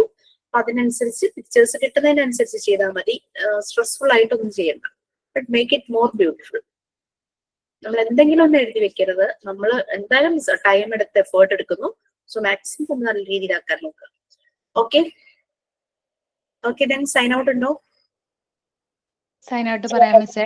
നമ്മളിപ്പോ ഇന്നത്തെ റെക്കോർഡിനെ പറ്റിയിട്ടും അല്ലെങ്കിൽ നമുക്ക് ടീച്ചിങ് മെറ്റീരിയൽസിനെ പറ്റിയിട്ടും ഒക്കെ പറയുന്നുണ്ട്. അത് കോഴ്സ് ചെയ്യാനും സർട്ടിഫിക്കറ്റ് കിട്ടാനും നമുക്ക് വേണം. തീർച്ചയായിട്ടും ഒരു പരിധി വരെ ക്ലാസ്സസിൽ നമുക്ക് കുട്ടികളുടെ മുമ്പിൽ അപ്ലൈ ചെയ്യാനും പറ്റും. പക്ഷെ ഇതിനേക്കാളൊക്കെ ഉപരിയായിട്ട് ഒരു ടീച്ചർക്ക് വേണ്ട ചില എത്തിക്സ് പറയണമെന്ന് എനിക്ക് തോന്നി. കാരണം നമ്മളിപ്പോ ഒരു സെൻസേഷണൽ ന്യൂസ് ആയിട്ട് നിൽക്കുന്ന ഒരു കാര്യം നമ്മൾ കണ്ടുകൊണ്ടിരിക്കുകയാണ്. പാലക്കാട് 9th സ്റ്റാൻഡേർഡിൽ പഠിക്കുന്ന ഒരു കുട്ടി സൂയിസൈഡ് ചെയ്തു. അറ്റംപ്റ്റ് അല്ല, ആ കുട്ടി മരിച്ചു. അപ്പൊ അതിന്റെ കാരണം എന്ന് പറയുന്നത് ആ കുട്ടിയെ മാർക്ക് കുറഞ്ഞതിന്റെ പേരിൽ 1 2 മാർക്ക് കുറഞ്ഞതിന്റെ പേരിൽ ഡിവിഷൻ മാറ്റി ഈ റെമഡിയൽ ബാച്ച് പോലെ പഠിക്കാത്ത കുട്ടികൾ ഇരിക്കുന്ന ഈ ഡിവിഷനിലോട്ട് നിർബന്ധപൂർവം മാറ്റി. ആ കുട്ടി ഒരുപാട് നാളായിട്ട് സ്ട്രെസ്ഡ് ആയിരുന്നു. കുട്ടിക്ക് ഫ്രണ്ട്സ് ഇല്ല. പിന്നെ നോട്ടീസ് ബോർഡിൽ പബ്ലിക്കായിട്ട് മാർക്ക് ഇല്ലാത്ത കുട്ടികളുടെ ലോ സ്കോറേഴ്സ് എന്ന് പറഞ്ഞ് വലിയൊരു ഹെഡിങ്ങിന്റെ അടിയിൽ ആ കുട്ടിയുടെ പേര് എഴുതി വെച്ച് അങ്ങനെ വല്ലാത്ത ഒരു ടീച്ചേഴ്സിന്റെയും മാനേജ്മെന്റിന്റെയും ഒരു ആറ്റിറ്റ്യൂഡ് കാരണമാണ് ആ കുട്ടി സൂയിസൈഡ് ചെയ്തത്. അപ്പൊ നമ്മൾ എപ്പോഴും ചിന്തിക്കേണ്ട ഒരു കാര്യം എന്ന് പറഞ്ഞാല് ഇപ്പൊ നമ്മൾ അമ്മമാര് എന്നുള്ള രീതിയിൽ നമ്മുടെ കുട്ടികൾ മറ്റു പല ടീച്ചേഴ്സിന്റെയും സ്റ്റുഡൻസ് ആണ്. അതുപോലെയാണ് മറ്റു പല ടീച്ചേഴ്സിന്റെയും സ്റ്റുഡൻസ് വേറെ കുറെ അമ്മമാരുടെ മക്കളും കൂടിയിട്ടാണ്. ഈ ഒരു തിരിച്ചറിവ് ഉണ്ടായാൽ തന്നെ എനിക്ക് തോന്നുന്നു നമ്മൾ ഒരിക്കലും അങ്ങനെ ബിഹേവ് ചെയ്യില്ല കുട്ടികളോട്. ഇപ്പൊ എന്റെ കുട്ടിയാണ് ഈ അവസ്ഥയിലെന്നെങ്കിൽ ചിന്തിച്ചാൽ മതി ടീച്ചേഴ്സ്. പക്ഷെ എനിക്ക് ഇത്രയും കാലമായിട്ടും ആ സ്കൂളിൽ ഇങ്ങനെ ഇപ്പോഴാണ് ഓരോരുത്തർ പുറത്തു പറയുന്നത് ഇങ്ങനെയാണ് ഈ സ്കൂള്, കുട്ടികൾക്കും ടീച്ചേഴ്സിനും ഒരുപോലെ സ്ട്രെസ് ആണ്, കുട്ടികളെ ഭയങ്കരമായിട്ട് കമ്പയർ ചെയ്യുന്നുണ്ട്, പഠിക്കാത്ത കുട്ടികളെ പുറത്താക്കുന്നുണ്ട്, പഠിക്കാത്ത കുട്ടികൾക്ക് അവിടെ ഒരു വിലയില്ല എന്നുള്ള രീതിയിൽ ഇപ്പോഴാണ് ഓരോ ടീച്ചേഴ്സ് പ്രതികരിക്കാൻ തുടങ്ങുന്നത്. അപ്പൊ എനിക്ക് ചോദിക്കാനുള്ളത്, ഈ ടീച്ചേഴ്സ് ഇത്ര കാലം അവിടെ വർക്ക് ചെയ്തിട്ട് ചിലപ്പോൾ മേ ബി ഒരു നല്ല സാലറി അവിടെ കിട്ടുന്നത് കൊണ്ടായിരിക്കാം, ജോലി പോയാൽ ഒരു സോഴ്സ് ഓഫ് ഇൻകം ആയിരിക്കും, അല്ലെങ്കിൽ എന്താ പറയുക ഇത്രയും റെപ്യൂട്ടഡ് ആയിട്ടുള്ള ഒരു സ്കൂളിൽ നിൽക്കുക എന്നുള്ള നമ്മുടെ ഒരു പ്രസ്റ്റീജിന്റെ ഇഷ്യൂ ആയിരിക്കും. പക്ഷെ അപ്പോഴും ആസ് എ ടീച്ചർ നമ്മളൊരു എത്തിക്സ് കാണിക്കണം. നമുക്ക് ഈ ജോലി അല്ലെങ്കിൽ വേറൊരു ജോലി കിട്ടും. ഇപ്പൊ എന്റെ കുട്ടിയാണ് ആ സ്ഥാനത്തെങ്കിൽ എന്ന് ചിന്തിച്ചു കഴിഞ്ഞാൽ നമ്മൾ കുറച്ചൊക്കെ പ്രതികരിക്കും. അപ്പൊ അങ്ങനത്തെ ഒക്കെ ഒരു സ്കൂളിൽ നമ്മൾ പോവുകയാണെങ്കിൽ തീർച്ചയായിട്ടും നമ്മളെ കൊണ്ട് പറ്റുന്ന പോലെ നമ്മൾ പ്രതികരിക്കണം. അവര് മാറുമോ മാറില്ലേ എന്നുള്ളതല്ല, പക്ഷെ നമുക്ക് ഈ ഒരു രീതി പറ്റില്ല എന്നെങ്കിലും അറ്റ്ലീസ്റ്റ് അവരെ അറിയിച്ചിട്ട് പോരാൻ വേണ്ടിയിട്ട് നമ്മൾ ശ്രമിക്കണം. കാരണം നമ്മുടെ കുട്ടികളും അങ്ങനെയൊക്കെ തന്നെയാണ്. ഏതെങ്കിലുമൊക്കെ സ്കൂളിൽ പഠിക്കുന്ന കുട്ടികളാണ്. അപ്പൊ ഒരിക്കലും കുട്ടികളെ ഒരു നല്ല ടീച്ചർ എന്നുള്ള രീതിയിൽ കമ്പയർ ചെയ്യരുത്. എല്ലാവരും ഡിഫറെന്റ് എബിലിറ്റീസും പൊട്ടൻഷ്യലും ഒക്കെ ഉള്ളവരാണ്. എല്ലാവർക്കും ഒരുപോലെ എത്താൻ പറ്റിയെന്ന് വരില്ല. അപ്പൊ എ ബാച്ച് എന്ന് പറഞ്ഞിട്ട് ഇവൻ എന്റെ മോള് പഠിക്കുന്ന സ്കൂളിൽ പോലും ഉണ്ട്. എ ബാച്ച് എന്ന് പറയുന്നത് എന്താ പറയാ, IAS കോച്ചിങ്ങും സിവിൽ സർവീസ് കോച്ചിങ്ങും നീറ്റ് JEE കോച്ചിങ് ഒക്കെ കൊടുക്കുന്ന ഒരു സ്പെഷ്യൽ ബാച്ചാണ്. അപ്പൊ എന്റെ കുട്ടി ആ ബാച്ചിലായതുകൊണ്ട് മാത്രമാണ് എനിക്ക് അത്രയും കൺസേൺ ഇല്ലാത്തത്. പക്ഷെ ഈ ഒരു ന്യൂസ് കണ്ടു കഴിഞ്ഞപ്പോൾ ഞാനിപ്പോ ചിന്തിക്കുന്നുണ്ട്, മറ്റു ബാച്ചിലെ കുട്ടികളെയും കൂടി ഞാനിപ്പോ ചിന്തിക്കാൻ തുടങ്ങി. ഒരിക്കലും ഒരു നല്ല ടീച്ചർ കുട്ടികളെ കമ്പയർ ചെയ്യരുത്. പുറകിലുള്ള കുട്ടികളെ ഏറ്റവും കൂടുതൽ സപ്പോർട്ട് ചെയ്ത് ഉയർത്താൻ കൊണ്ടുവരുന്ന ഒരാളായിരിക്കണം നല്ല ടീച്ചർ. പഠിക്കണ കുട്ടികളെ അല്ല ഒരു ടീച്ചർ ശ്രദ്ധിക്കേണ്ടത്. നല്ലൊരു ടീച്ചർ ആണെന്നുണ്ടെങ്കിൽ താഴെയുള്ള കുട്ടികളെയാണ് ഏറ്റവും കൂടുതൽ കെയർ കൊടുക്കേണ്ടത്. അപ്പൊ ഇതുപോലെയുള്ള ന്യൂസസും പ്രാക്ടിക്കൽ ആയിട്ടുള്ള കാര്യങ്ങളും കാണുമ്പോൾ നമ്മളെല്ലാവരും നാളെ ഈ ഒരു മോണ്ടിസോറി കോഴ്സ് കഴിഞ്ഞിട്ട് ഒരു ടീച്ചർ ആവാൻ പോവുകയാണ്. നമ്മുടെ ഈ ഒരു കോഴ്സിൽ പഠിക്കുന്ന മെറ്റീരിയൽസിനേക്കാൾ ഉപരിയായിട്ട് ഇത്തരമുള്ള കാര്യങ്ങളും കൂടി എല്ലാവരും ശ്രദ്ധിച്ച് നല്ലൊരു ടീച്ചർ ആവുക. കുട്ടികളുടെ മുമ്പിൽ ആ ഒരു നല്ല ടീച്ചർ എന്നുള്ളൊരു ഇമേജ് കിട്ടാൻ ഭയങ്കര ബുദ്ധിമുട്ടാണ്. അതിന് ഇങ്ങനത്തെ ചില ന്യൂസ് ഒക്കെ വരുമ്പോൾ നമ്മളൊന്ന് ശ്രദ്ധിച്ചിട്ട് ഞാൻ ഇതുപോലെ ആവില്ല എന്നെങ്കിലും നമ്മളൊരു തീരുമാനം എടുക്കുക. പിന്നെ ഇന്ന് മിസ് നല്ല ഡീറ്റെയിൽ ആയിട്ട് തന്നെ റെക്കോർഡിനെ പറ്റിയൊക്കെ പറഞ്ഞു തന്നു. അപ്പൊ ഞങ്ങൾ ലാസ്റ്റ് മിനിറ്റിലേക്ക് വെക്കില്ല, ഇപ്പൊ തന്നെ നമ്മൾ ചെയ്ത് തുടങ്ങിയിട്ടുണ്ട്. ഞങ്ങൾ മാക്സിമം നല്ല കുട്ടികളായിട്ട് കറക്റ്റ് ടൈമിലൊക്കെ ചെയ്ത് തീർക്കാൻ വേണ്ടി ശ്രമിക്കാം. Thank you ma'am, thank you friends, see you, bye. Okay, thank you so much. Have a nice day. Bye. Thank you, ma'am.